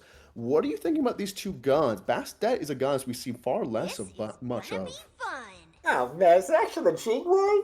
Yeah, come on, guys. I was really hoping it was the ROM, man. Okay, back to the Tiamat. This is an interesting draft from the Fallen Angels because I'm looking at it, right? And I'm seeing Honor loves to play early. Horus loves to play early. Bastet, oh yeah, you know we're getting in there early. Tiamat, yeah, I'm waiting for about 20, 25 minutes before I'm really starting to look at doing too much in these fights. The long channel from the Primordial Onslaught just means you need a little bit of time to actually get your damage out. And the fact that she's one of these mages doesn't mean she just takes a little bit of time to scale up. She's not one of those big burst mages that can just do a ton of damage right off the bat. Oh, I do already like this for Eternal Vanguard, who have much better secure this time around. And in the lane especially, this Toth, I feel, does have an advantage over the Tiamat just on account of the range and how much faster Toth can get his kit out onto the wave and poking this Tiamat down. Well, Tiamat versus Toth is definitely your ballpark here, Spooky. So whatever you say, I'll be like, yes, this is the gospel, certainly. And of course, Thoth has been one of those I did say it was a good mid laner. Thoth has been one of those gods we've been seeing creep back up in that mid lane consistently. I think one thing that's surprising for me from both these teams that we're seeing so little of that double ADC. One in the duo lane, one in the mid lane. Why do you think that is? So I have my actual thoughts on it, and then I have like my PG thoughts on it, where it's like, man, get that stuff out of my games. I don't ever want to see that ever again. Speaking of games, it sounds like we're ready to hat off here into game number 2 of Fallen Angels versus the Eternal Vanguard. Both of these compositions are stacked in interesting ways that are maybe non-traditional in some cases, especially that Tiamat and Hercules come to mind for me. Looking at both teams thus far, Spooky, which one are you favoring? I am favoring Vanguard a little bit, just because they have a lot better secure and they're still looking good on their team fights. At the same time, though, it's hard to say Fallen Angels are at a disadvantage in this. The early game looks fantastic for them. We already saw them do a very good job in the last game's early game. And as I look over these drafts a little bit, I have a few issues with Vanguard's draft, namely who's getting the beads out for Daji, right? Mm-hmm. You can say it's Doom Sauce on the Hercules. Great. He does have to blink forward to find that value.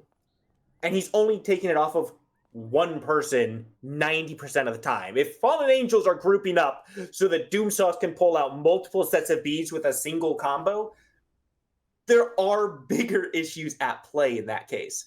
But on top of that, there's also just a lot of CC immunity in the Fallen Angels kits, right? So you get the beads off of, let's say, Slick. All right? Paolo comes out, Slick channels ult, and suddenly you're not pulling him anymore because he's just pulling someone else and also CC immune. I'm not entirely sure how often we're going to see a Toth ult off the Paolo. And in fact, I think it's important to note, the expert is not in this game. This Toth is piloted by Pluto, so we have had a roster swap. Roster swap is actually expert heading over into that solo Oh, wait, there it lane. is. Pluto swapping in for the mid here. Well, you know what? Fine. Scotia can leave then if he wants to. You can never tell with these folks who may need to leave, who needs to come in at the fly. But it seems like this team is adapting. It's going to be definitely a question of which member of the solo laner can really prove themselves here. Over here in the duo lane, we can already see that high amount of aggression doing dividends on the HP bars of both this Honor and the Hercules. Yeah, this is a trade-heavy lane. And while you may not expect the Jingwei to be winning a lot of the early trades, she does still have a pretty good amount of early damage. And combined with this Hercules, they are looking for quite a lot here. You have to be careful about over-aggressing, though. If they take a step too far up, the lockdown is very real. And Omni does have the ability to push people back into tower, so your eyes on that, and keep your eyes on this mid lane as well. A little skirmish over these mid harpies. Perhaps not. Yeah, perhaps not. It seems like though chooses just to walk away. Bastet now want to just give it up. Applies a bit more damage on the top of it, leaving Pluto at about half HP afterwards. Ouch. Now, Bastet, if she wants to, can make her first aggression onto this mid harpies on this left-hand side. Seems as Fedora decides to go to the right. This is that big interesting thing here over on that mid lane. However, off here in the dual lane, once again, major pressure coming out from this Fallen Angels lane, much like you mentioned prior. Yeah, the good news is St. Thomas on this Jingwei can easily glide away from the Disperse, but can he glide away from Slick as he's also coming in here? Student gets popped. Slick tries to throw out the cats, but can't quite find the root. Instead, they just seem to trade out. Said, okay, couldn't win them all. Goes for the neutral objectives instead. Hercules wants to come up and contest that now, but seems as if still goes the way of Slick in this moment here. Not a whole lot that Vanguard can do to get those camps back in their control. They gotta be careful though. Slick is still hanging around, likely looking to invade this purple buff. With no sign of the jungler. In fact, Adora all the way on the opposite side of the map. There's really nothing St. Thomas or Doomsauce can do about that one. This is just on that a same slow strangle. Yeah, and on that same end, it seems as if the Eternal Vanguard opt to look for that blue buff on the side of Fallen Angels, invading upon that. Is there a specific weight you give to these invasions, left side versus right side, blue buff versus purple? I think it's really just about where you think you can have more pressure at here. Expert versus Eden, Shock versus Cerberus, you're more likely to get some value out of stealing away a blue buff than trying to make a rotation and have a 3v3 with your Jingwei Hercules. There's just not nearly as much damage potential on the left side of the map for Vanguard as there is on the right side. So play to your strengths. You know you can have a little bit more impact on that other side. Although Expert's actually very low over there. He needs to be very careful. Expert incredibly low in that solo lane. Seems as Minions? Eden's trying to wrap up this job here. Throws out the axe, puts up the heal. Doesn't seem like the breath can quite connect. Neither can the leap. Expert is still alive. Ticking on up. Adora comes on in onto Eden. Eden does wrap up the kill, and Adora says, you know, there's not much I can do against a level 5 Serb. In fact, he has to kind of get out of danger there. Level 5 Serb against a level 4 Adora. Actually, it's level 6 now. Lots of damage potential there. The Stygian Torment available. Has to be very careful not to step up too far. So nice little trade, the Angels on that right side. You lose your blue buff, but you get a kill back. It doesn't make up for the mana you lose. It is going to hurt the sustainability of Eden in the lane. But the fact that you at least killed Expert means he's not holding it entirely over. Actually, he gets his own blue buff, so. Bastet, ooh, still finds it. Misses the ultimate. Diving underneath that tower, racks up another kill for the Fallen It's a zoning Angel. ult. This is looking very much similar to game number 1 thus far. Very similar indeed. Gold, in fact, almost mirroring it. About 800 difference, 9, whatever you want to call it. But at the same time, you know, it's hard to be concerned about that because Vanguard did such a good job as the game moved forward of stagnating that deficit, of staying in the game, staying relevant, and being able to consistently fight into the Fallen Angels. Keep your eyes out. Little rotation here. Oh. Rotation coming in the hands of Slicks and C-Spades, popping that horrific emblem, trying to leap on in. Hercules dashes out with Adora lurking in the right-hand wing, closing off behind Slick, applies the bleeds, tries to get involved, but now Skizzy's here just to interrupt, but she might just find a little bit too much action. Powwow comes on out, wrapping up a few members of the Fallen Angels into the Powwow, lines it up with the Thoth ultimate, knocking down half an HP bar onto the Honor. Slick keeping the aggression high, trying to find invades where they can. Doesn't seem like either member of this team will fall. Yeah, I heard that call like in my ears when I saw Final Judgment just blast through Ami. That was immediately, I'm half, get out, disengage, no more. That Guys, did was fun, never mind. I liked the idea, I liked the aggression coming out from Fallen Angels. It was working for them in game 1. it just needs to see a little bit of care paid towards it, right? You don't want to have those same mistakes of going too deep. Slick expending the jump to get into the Horus ult very early on, thus did not have it available when they landed. Maybe mitigated some of what the Fallen Angels could find in that fight. I don't think it was too big a deal overall. It does mean the Vanguards have now, or I'm sorry, the Angels now do not have that Horus ultimate available. Shouldn't be a whole lot they need to rotate to in the next couple minutes. It should be up before it's truly needed again. Oh, incredible invade coming out here from the Hercules. Does find at least one of the buffs, trying to run out with it, but instead gets caught up by the wall of honor, knocked up into the sky, and taken on down. That is another kill for the side of Fallen Angels. Let me ask you this, Spooky. Why are we seeing a Stone of Gaia on this chalk? I'm thinking it's for Eden's pull and throw. I'm not 100% confident that it triggers off of that, but I do believe that's the line of reasoning behind it right now. In addition to that, there's just also a lot of knockups on the side of Fallen Angels. Dispersed from Omni. C Spades has his knockup. Scuzzy has his. Like, just about everything they have has some kind of knockup on it. And even the pull from Slick as well will trigger that Stone of Gaia. So it just adds a lot of sustainability should you happen to get pulled by one of these random CCs. Adora, also in a bad spot, getting pulled up into the powwow. Takes up into the powwow, has members lurking near the mid just to save the day. Horus, with the ultimate, tries to close off the positioning. Said they find a Doom Sauce, but the Doom Sauce seemed like a little bit too much to be left with a Bastet. Instead, Bastet retreats back into invading the jungle, and it seems like Eternal Vanguard are just fine here. Instead, we see Eden contesting for this blue buff and just barely taking it away from Expert. Vanguard, so far doing a good job of staying alive. Pluto putting on the hot feet to keep himself out of danger from Spades and Slick there. Right now, it's a 3-kill lead for Fallen Angels, right? And that sounds great on paper. But it's just kind of more of the same. This is the exact position Vanguards were in game 1. And Angels don't really have a whole lot to show for their kills so far. Beacon obviously isn't in play yet, so they can't grab that. Too early for any Furies. So you have to wonder, what is all this aggression getting them? They found a couple of invades, but in the time they spent trying to fight in the mid lane, St. Thomas takes a step back, grabs the purple buff, goes head over to the green buff, puts some damage out there. Doom Sauce goes ahead and confirms it for himself. Vanguard are still getting all the farm that they need so far, and even on occasion taking it away from the Angels. We've seen Doom Sauce up in the enemy green buff. We've seen Expert making plays around Eden's blue buff as well.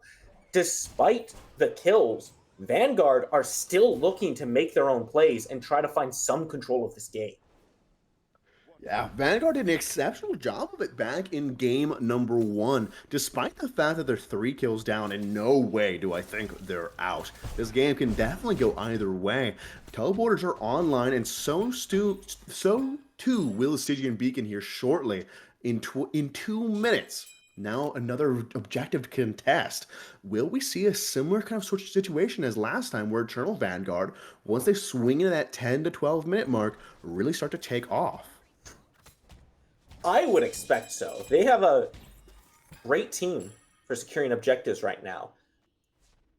The issue is going to be, how well will they fight around them as 5? It's not quite as strong as it was in game 1. St. Thomas on this Jingwei needs a little bit more time to scale up. He's not quite as combat ready as the X-Ball was, and is in fact 2 levels down on Omni right now. This puts the rotational ability in favor of the Angels, and they are looking for the fights on it. Knockups onto Omni, has to leap on away. Adora gets involved, but Slick is just around that corner to take him on down. Knocking that health bar onto half. Slizzy now showing up just to steal away a green buff. Incredible. C-Spades in that action. Gets wrapped up into a powwow, uses an ultimate of his own to try to get that CC immunity out, break up the tension, knock him up into this fight. Doom Sauce getting pulled back by the Bastet. Now looking like he has barely any way out. Despite that, still alive. alive for only a second longer. Now St. Thomas will go down along with the Hercules. Now 2 down the side of Eternal Vanguard. All eyes on Fallen Angels. What will they do? 30 seconds till the Stygian Beacon, but this Gold Fury is looking rather tasty. This Gold Fury is looking rather dead at this point. Vanguard have no hope of stepping up to this one. Final Judgment is not available for the Eternal Vanguard. So this one just gets shredded down and taken for the Angels. Beacon should be quick to follow it, but there may be time for the Angels to reset beforehand as well. St. Thomas still down for 4 seconds. Does have the Jingwei passive, but it doesn't take it quite as far as it used to. Well, let me rephrase that. It takes you just as far as it used to, but the map is bigger now, so there's a difference there. I was about to ask, Spooky, when did they nerf it? Was it recent? I didn't know Jingwei was doing that well. Yeah, this guy. This guy, always out here busting my stuffs. No, this is the first time. Now, that last fight, though, I mean, it really feels indicative of the team comp from Eternal Vanguard. It doesn't feel as coherent as it did in Game 1, right? Because in Game 1, you had Doomsauce on this Ares who can throw out these chains, he can run at people, and it's a very similar playstyle to the Hercules, but it has a major key difference in the fact that Ares can CC multiple people. He can pull beads from multiple people at once. Hercules does not have that same factor. He doesn't have the same walk at you presence of, I'm going to be here and you are going to expend resources to get away from me. And he has to go so far forward, and he's so much easier to collapse on due to the fact that he can only really handle one person at a time here. And I think that's what's going to end up costing Eternal Vanguard some more of these fights, especially around these objectives, if they're not the first ones in position, if they're not the ones taking control of a Fury pit or a Fire Giant pit. It's very hard to wrestle that back out of the Fallen Angels' hands. Yeah, Fallen Angels have already found a good bit of speed underneath their feet. Now moving on down, they have 5 kills already in the pocket. Taking that Gold Fury as well is just adding even more gold and XP to their already kind of strong look out here so far. We're now in that 12-minute mark. We have Stygian Beacon up to be contested. We've seen both teams kind of ping it out, try to contest it, try to find if they can to just stop either side from continually finding more and more on this map. We do have Slick and Skizzy to contest it against the Doomsauce Pluto. Does seem like Slick has to find a way out of here. Goes ahead and use that cat leap to find some safety beneath the tower. Now Eden in response, we see big damage come out onto Adora. She takes up to the powwow, just trying to survive. Takes off to the left, tries to get out, but gets picked up by the Slick. Very nice use of the Bastet ultimate there, comprehending where she wanted to go and canceling it out in a second. This Stygian Beacon does seem to be swinging the way of the Fallen Angels, but Hercules steps on forward just for a second before giving it up. Man, it's just not looking nearly as clean from the Vanguard this time around. This lead is only growing at this point. An early Gold Fury, the Beacon on top of it. We're now pushing towards 3,000 gold for the Fallen Angels. By far, a different look from game number 1. And the Vanguard seem to be struggling to figure out what's going wrong for them. Adora diving in there didn't need to happen. He was half health, Reed. There's no world where I would expect the Daji to go in there. Because you're not a Nemesis, you don't have the shield anymore. You're not quite as durable and deceptive with your health bar. What you see is absolutely what you get on that Daji health bar. And it just feels like maybe he's overestimating how much damage he can take or how much damage he can put out in a short amount of time. There is a little bit more that goes into the Daji. Her primary ability is a channeled one, so you have to stay in there and make sure you get all of it out. You can't just drop it and run away immediately. The Vanguard seem to be struggling to adapt to that. Yeah, I think that adaptation in the jungle role is just what you're saying. It is so far not in the hands of Eternal Vanguard. Can Dora begin to kind of ramp up and get more and more comfy with her current position here in the future is a question to be asked. Can they match up to the pacing set by the Bastet, by the Fallen Angels thus far? We see a great amount of kills going across the jungle and ADC roles thus far. And as the fight seemingly starts to turn around here into the Pyromancer, advantage very much still in the hands of Fallen Angels. Chalk trying to get involved here. Big ultimates come on out the side of Eden. Hercules just trying to survive, but gets taken on down. Now we're looking as Horus takes the sky, just going up for another knock-up. Pyromancer gets pulled. They don't want to keep it up on it. Pluto just around that back corner. Adora ready to swing whenever she gets a chance. Can the Fallen Angels rebound? Adora goes in for the kill, finds an Eden trade, 1-for-1. Now Expert taking the levy of damage out from this Bastet. Has the healing ticking onto himself here, trying to survive. Now, C-Spades makes a decision, starts to follow the Expert, has Slick behind him, tries to follow it up, Blink comes out, and he will live. Never mind, Slick now dives underneath tower with a blink. Aegis in response has to find his way out here. Skizzy can't quite wrap it up on damage. Gonna be a blink trade for the leap there, almost trading for their lives. Now 8-1. So at the very least, Vanguard do get a kill on board. They take Eden V out. It's not the best trade in the world, but it's better than nothing. It gets them on board and makes sure they do still have damage to put out. At the end of the day, it does also stop the Fallen Angels from pulling that Pyromancer. That's the biggest takeaway for the Vanguards. Yes, they had to give some people up for it, but at the very least, they stopped one more neutral objective from going down. Frankly, I don't think Fallen Angels actually needed to take that fight. Grabbing Doomsauce, that was great. That was fine. Put the damage out on Doomsauce, even better.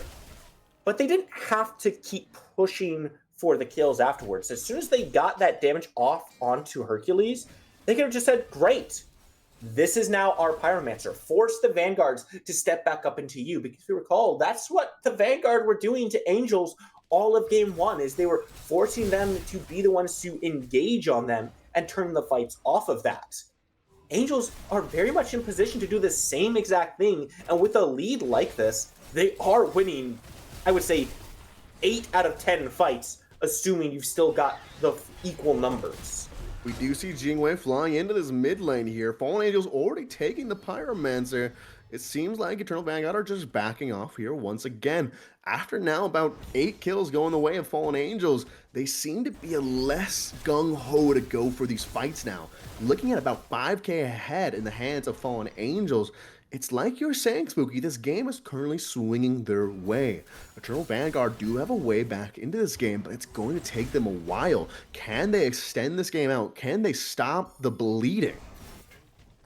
They have to look for objective trades at this point, right? They have to get vision down on both sides of the map, and they have to acknowledge that Fallen Angels are going to rotate to one side, and they're going to get that objective.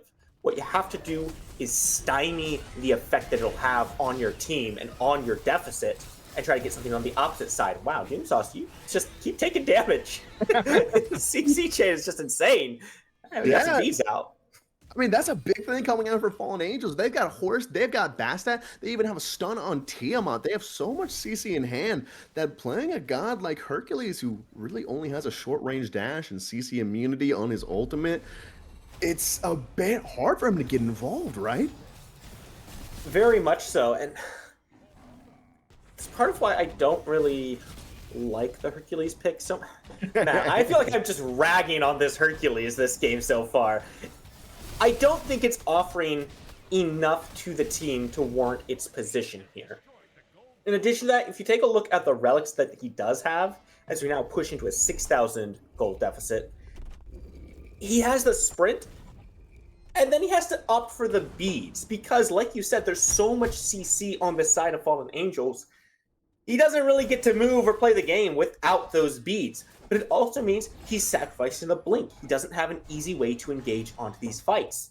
So he's got the sprint to run at people, but now he doesn't have a shell or an emblem to really keep this fight located where he wants it to be. And as a result, the Vanguard really feel like they're struggling to find a lot of value in the fights. And this is something I was noticing in game 1 as well when the sprint was picked up on the Ares. Not having that emblem has really been a detriment. Oh, Big no. dive coming up with the Fallen Angels. Do pick up an Adora. Do the Eternal Vanguard react in time? Chalk just coming around that corner. Does meet eye and eye, but it gets picked up by Sea Spades. Knocked away by the Hercules here. Now Slick trying to survive. Horse takes to the sky. Sea Spades, the guys provide ample opportunity for Eden to escape. Wait, he's full health, man. Like, all that fighting. And because of Cerberus passive, Hercules gets a heal, and Eden V just says, oh, I guess I'll leave at full health then. Thank you, guys. Bye. I mean, he's got Chalk heals. He's got Hercules heal. This Cerberus is eating good. And it's just so difficult for Vanguard to find anything. And again, this feels like another reason why we need something like the emblem here. I mean, we don't have any anti-heal aside from this Divine Ruin online. St. Thomas, yes, can upgrade into the Envenomed Executioner and get some anti-heal that way, but I don't know if you've noticed or not, Reed, but he hasn't really been around Eden very much in these fights, or at all. So I'm not sure how much value that would really bring right now. No, right now, it's just Eternal Vanguard continually taking a beating here. We do see beads get popped by the Hercules. Same for Slick as they respond to the Adora powwow. But so far, this is not the Eternal Vanguard we saw in Game 1. That does not mean they cannot rebound to be that. Just a few build changes here and there. You have the full team ready to swing out into the late game. They can very well turn this around, but it's going to be a much more defensive game this time around. We have to see a beat stick coming out from Adora, a contagion coming out from Doomed or Expert here. Something to add some anti-heal onto this team comp from Angels, because keep in mind, it's not just Eden whose heals you have to worry about. It's Sea Spades as well, distributing AoE heals to the team. It's Omni with his lifesteal. It's Sizzy with his passive healing. And even Slick gets lifesteal from his own passive. Like, there's so much on the side of Angels that keeps them in these fights for so long. And it doesn't feel like we've seen any respect put towards that. Eternal Vanguard, they want to pick someone up out of position, push them back, and blow them up. But when the rest of the Angels can come in and literally be guardian angels to whoever gets caught, you're not finding any success right now. And I do think Doomsauce played game number 1 very well here. And I don't think they've made major mistakes here quite yet in the game number 2. It's just, I think like you're saying, this Hercules doesn't quite fit well with the rest of the team composition here. Does not fit well against the Fallen Angels. This could turn around, and I would love to see it, but I can't quite see what this Hercules will be doing for the Eternal Vanguard forward here. The Fallen Angels have slowed this down a little bit, right? Stygian Beacon is what they're playing for. It's up to Vanguard to have an answer. Do they want to try to contest? Probably shouldn't. At this deficit, the Beacon's not something you fight for. But at the same time, there's nothing really on board for them to contest around. I don't know if they have to contest this one. I think they're far better off just giving this one up and not giving up their health bars for it. Far better, I think, to be ready to contest a Fire Giant pole or an Oni Fury pole. Those are what's really going to put the pressure onto these towers. We do see a blink come out from Slick. Doesn't quite find much with it, as though has already pulled back. Now both junglers looking about half HP as Adora does completely re-enter this fight now. Stygian Beacon already going the way of the Fallen Angels. Does seem like Slick finds the Doom Sauce. Powwow comes out, wraps up an Eden, but with no one to follow up with, it's just acting as an escape here. Pluto getting chased under by Spades, finished off by the Omni base, leaping out from the tower, now looking towards his expert, crashing down with a big ultimate, knocking those health bars down, but just look how fast they fill on up. That would have been such an amazing ultimate if Pluto was still alive to capitalize on it. St. Thomas not in that fight whatsoever, all the way over on that left side trying to find value on map. So yeah, you hit a 4-man ult, but there's no damage there. And really, I haven't seen Thomas leave the lane at all so far. He's level 20 at this point. He doesn't have to keep farming up.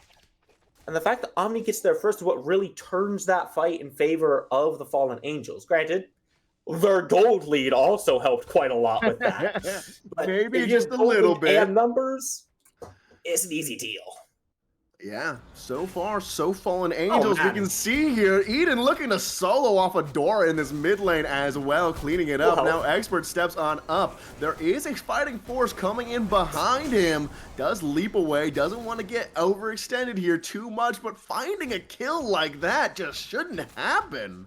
It's literally not missing a single point of health by the end of that. He just runs him down. Now they've got full positioning over this Oni Fury. They backed off before because their health bars were a little bit low on it. But now fully stocked up. They can shred this one down. Pyromancer's still not up just yet. Gonna have some time to maybe make a rotation over to it. Oni's down. Pyro hasn't spawned. Yeah, Eternal Vanguard looking for this Pyro spawn here are going to be able to burn it down quite quickly. Already looking at half HP, but you know who's halfway here? The Fallen Angels. Can they make it here in time? No Horse Ultimate coming out means the Pyromancer will go down the side of the Vanguard. Pluto in that backline. No one quite there ready to go yet. Slick just hanging about, trying to see if they can peel their way in. Doesn't want to go into 4 or 5 alone here. Eternal Vanguard will get away with this Pyromancer and start to kind of reconvene. They get the EXP, they get the gold, but notably they don't get that Runic Bomb. It's still sitting on the ground there. Oh, Hercules Hercules comes in. allowed to walk up to it. All Perhaps a that bit of a zoning miss. away from the bomb, just to let him walk right back up to it. I mean, I can understand not wanting to waste too much time on it, but that's crazy. Hold that thought. Horror's looking a little bit low here. Slick dives into that backline, looking to clean up the Pluto as Aegis comes on out to save them from the bleeds. Hercules pops the beads in response to the Bastet ultimate. Expert. Adora has to pull away. Expert in that backline, looking for another 4-man ultimate. Does find it, but this time the team can respond. Omni pops the beads in response, trying to leap on out, trying to save himself. Blink comes out from Adora, leaps onto the Omni. Omni still lives! alive? Adora goes down. Slick picking up that kill. Now the attention turns towards his Expert, who's up a little bit too high. C-Space and Slick just trying to slow them down, trying to wrap up the kill here. Eden now turning his attention over onto the Jingwei. They can't decide quite who needs to die here first. Health bars looking healthy the side of Eternal Vanguard. Maybe not so much this time for the Fallen Angels. They'll retreat back with their kill as the rest of them go for Expert here. Blinking over that wall with the hammer. Now C-Space may just have some trouble here. Jeez. Finds just that perfect pixel to leap on out. Slick and Spades are just fine. That is insane that C-Space goes all the way over there through the wall back to his jungler to get out of dodge.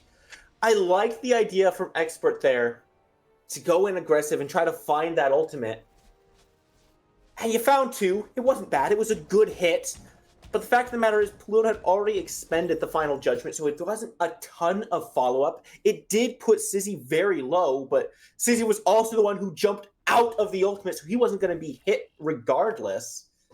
It just feels like Vanguard maybe aren't all on the same page. They're throwing these abilities out, perhaps prematurely, and not waiting for their moment to use them to their fullest extent.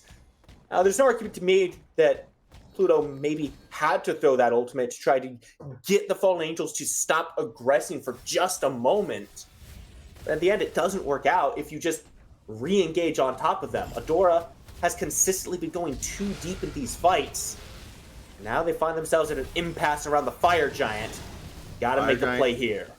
Fire Giant is pulled, already looking to half, but the Fallen Angels turn their attention onto the Doom Sauce. A character unable to find a lot of effectiveness so far. Eden cleaning up Pluto off into Mars. No one saw that coming as the Doom Sauce is able to survive here. Hercules getting away. Now Eden turns his attention onto these big targets here in the back. We still have Expert. We still have St. Thomas. They aren't quite comfortable with this Fire Giant yet, but they're still pulling it. They want Eternal Vanguard to turn back around, aggress into us, they say. We do see the wards coming out from Adora. She does have a little bit of CC immunity. Expert takes it up onto the ultimate, trying to knock down these health bars, but with beads in return, now Expert is the one getting aggressed upon, going down the way of the Sizzy. We do see as Both Eden and Space have to get out of this situation. Adora going down somewhere as well. That means that all members, save for Spades here, are alive this side of Fallen Angels. 4 versus 2, we have Hercules and St. Thomas. As On Her and Skizzy barrel down into this members of 2. Eden comes around the back end, slowing down the Hercules, bringing a little bit of anti-heal, gets the stun off, and takes St. Thomas down. Stuck around a little bit too long, was not expecting that damage. Thomas did all he could in that fight, trying to stay safe, trying to put the damage out. But Reed, this is how you play those Fire Giant fights, when you don't have to secure. When the enemy steps up, Fallen Angels simply turns their eyes and shreds through those health bars. Pluto was the first target to make sure there was no steal potential in case the Eternal Vanguard wanted to step forward but stay out of range on that. It was excellent target prioritization from the Fallen Angels. And the Vanguard right now, they're 10,000 gold down.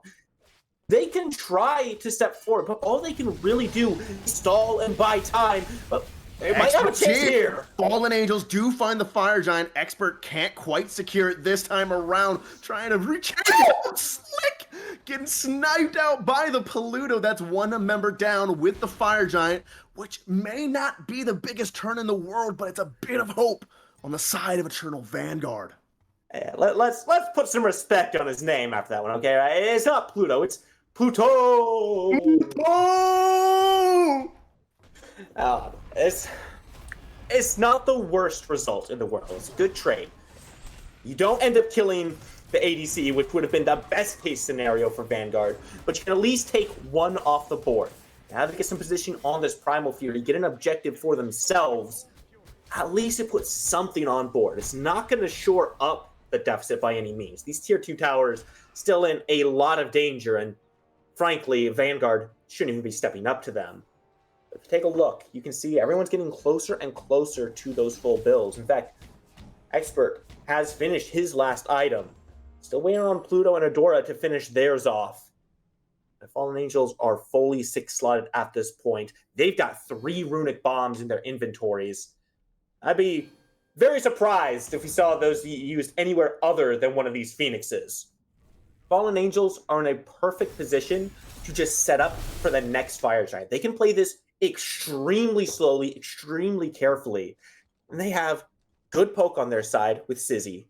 They've got excellent sustain to match the poke that comes out from Pluto. Not just the Fire Giant healing they get, but just from their kits as well. Vanguard gonna have a tough time dealing with this siege coming out from the Angels. Are we seeing a different Angels here, folk? We see them push under this tier 2 tower. Last time they struggled with pushing for a little bit too much. With both tier 2 towers down, Fire Giant still in hands with about 90 to 100 seconds. What are they looking for here? Do they want to aggress onto the Phoenix? They absolutely should, in my opinion. You have 3 runic bombs. You are absolutely in a position where you can use this Fire Giant to leverage a Phoenix for yourself. Ideally, they take a left side Phoenix, but from the grouping, they're all over here on this right side. You have to remember, they have this horse. They can feint a push on, say, the mid lane Phoenix, and then just swap over, drop 3 bombs, and blow that left side bird up very quickly, and put themselves in an incredibly good position for the Fire Giant. Well, the teams are over on this right side jungle. We do see, as it seems like St. Thomas is just looking for a little bit more push-up over in that left lane, pushing that lane further and further. Fallen Angels now looking hungry for this right side Phoenix.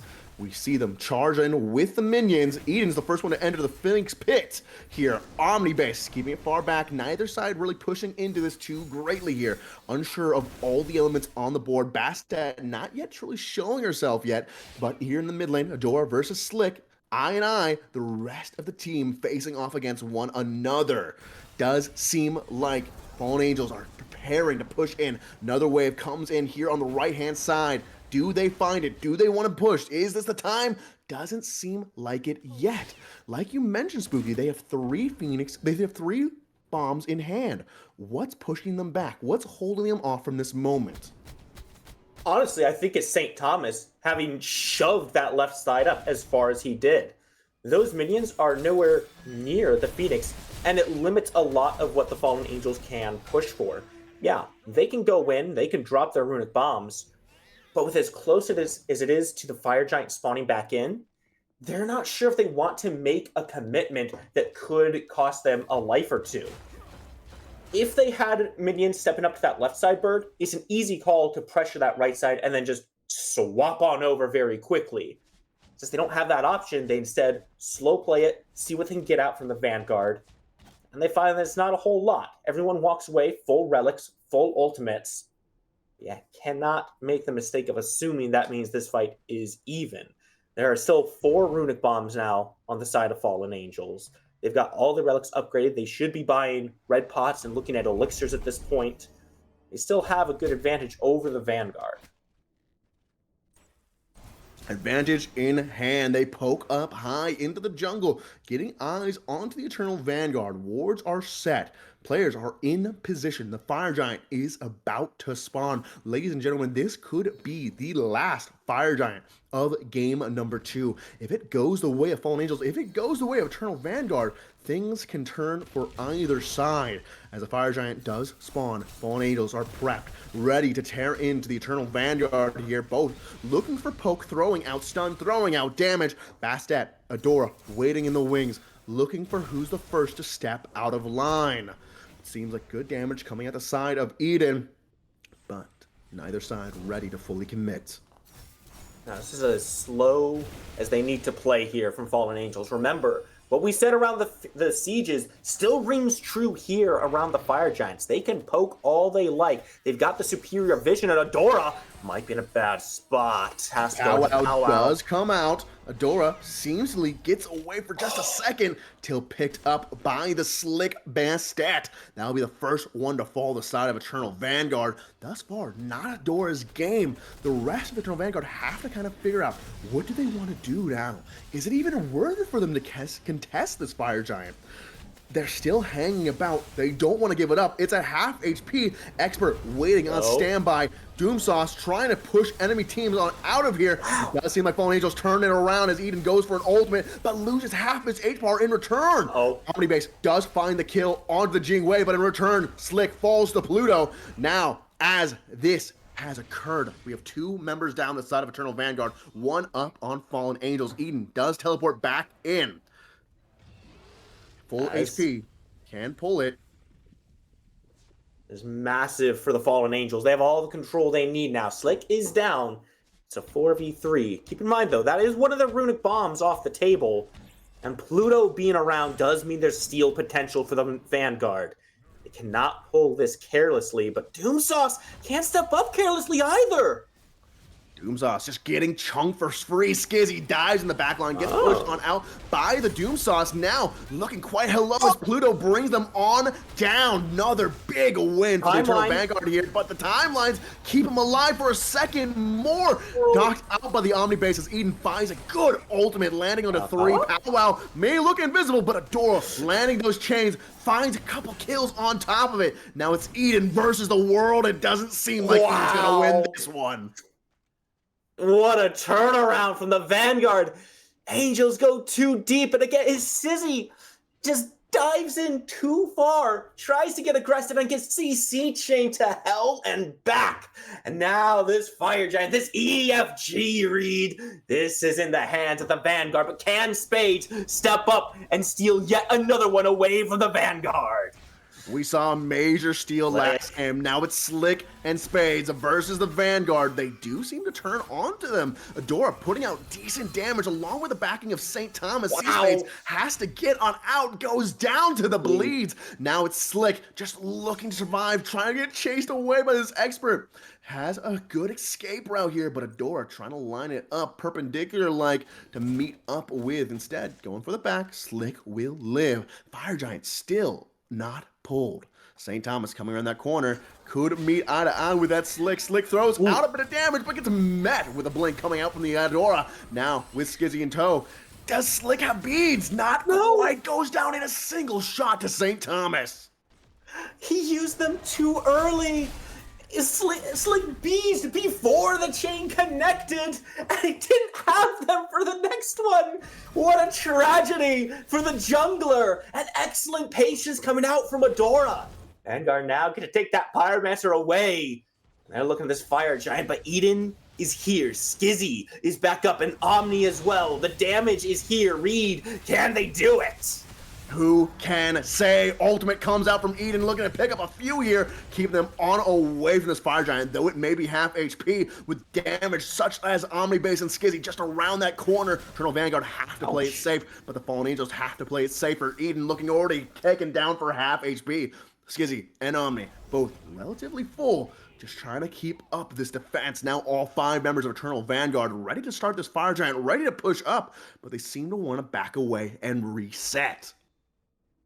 Man, this is the second teleport coming out of Eden in as many fights so far. Fallen Angels just cannot be pushed far enough back, and this is absolutely insane. It's 9-20, but the Vanguard are still in it. But they've given up their positioning, Reed, and the Angels are aggressing on the Fire Giant. The Angels are aggressing on that Fire Giant, already to quarter HP. Adora takes this guy with a powwow, does find a land on the sea space, does secure the Fire Giant, stealing it away from the Fallen Angels. Now the Fallen Angels find themselves on the back foot here, doing all the work for the Fire Giant. Health bars looking low, and nothing to say for it. Critical mistake from the Fallen Angels. They back off and drop the EFG at incredibly low health with Thomas in the area, with Pluto unzoned and charging up the Final Judgment. It's an easy charge and rip from the Toad. And now Eternal Vanguard, for the first time of this game, in the first time in 40 minutes, Reed, have found themselves in the driver's seat. They are the ones in position to take this game. Only Fury falls. The minions are marching down. One has to wonder how the Angels stop this push. It's so tough. Their siege was good with the healing. Their defense is a little bit tougher. Yes, they do still have a good amount of sustain in their composition, but Pluto on this Toth is so very effective in these narrow corridors around this Phoenix entrance. This could be very tough for the Angels to dig in and hold on to. Eyes on Slick. Needs to find a way into the backline. Try to take Pluto out quickly while this alternate timeline is still on cooldown. Only has 1 life, but he does have both relics available. This makes Slick's job a little bit more difficult, especially when he has to match Adora in this mid lane. Adora pushing up that mid lane does take down a tier 2 tower, now looking to grasp upon that Phoenix. There's no safety for the Fallen Angels. Adora does trade out a little bit of HP with Slick in that mid lane. Both teams looking at each other, looking for that first mistake. It seems like Eternal Vanguard are ready to push on in. The aggression comes out onto the Phoenix. We see a big ultimate come out from Eden in that backline, but with no one to follow up. This time, Egg is on his face. Gets caught up into the powwow, met by a boulder. Eden goes on down. 4 members still alive on the side of Fallen Angels. Phoenix are down in the left lane. Now aggression turns into that mid lane. We saw how fast one fell last time. This one's going even faster. Up next, what do Eternal Vanguard want to do? They're looking for another Phoenix to top it all off. If they can find 1 or 2 more kills here, Spooky, that could be game. They are very much looking to wrap this one up. 5 strong against 4. They've got the damage. That Phoenix is simply gone. Absolutely wrecked, taken on out of this game. All 3 Phoenixes down the side of Fallen Angels. Eternal Vanguard not ones to push a needle too far. With no more kills on the board, they decide to back it up here, taking off plenty on the side of the Fallen Angels. Just in time for the Pyromancer to come right back up as well. They expended their stock of runic bombs, so why not just go ahead and restock here one more time. Get ready to look maybe at this Titan next. With 3 Phoenixes down, Fallen Angels cannot leave this base. Flip side, they don't need to leave their base because there is literally no objective up on the map that they could even potentially look at. I mean, just look at this game state right now, Reed. Fallen Angels have twice the kills of Vanguard. They were up 10,000 gold literally 3 minutes ago.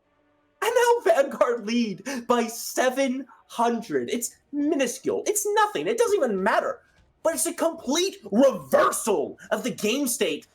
And the Vanguard have once again shown their patience and their ability to wait and find those perfect moments where they know they can take a fight and pull things back.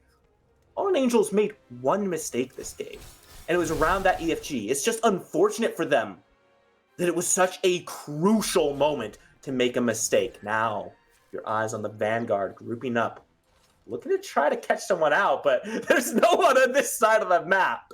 They're just waiting for someone to show their faces on map so they can make a beeline straight into that base.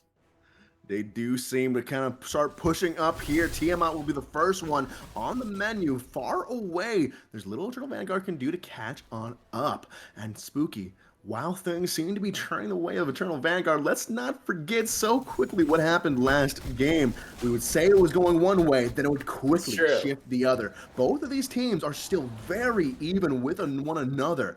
And with all three Phoenixes down, it doesn't look so hot for Fallen Angels, but this could still be anyone's game. Fire Giant coming back up here soon. Both teams start to position towards that right-hand side.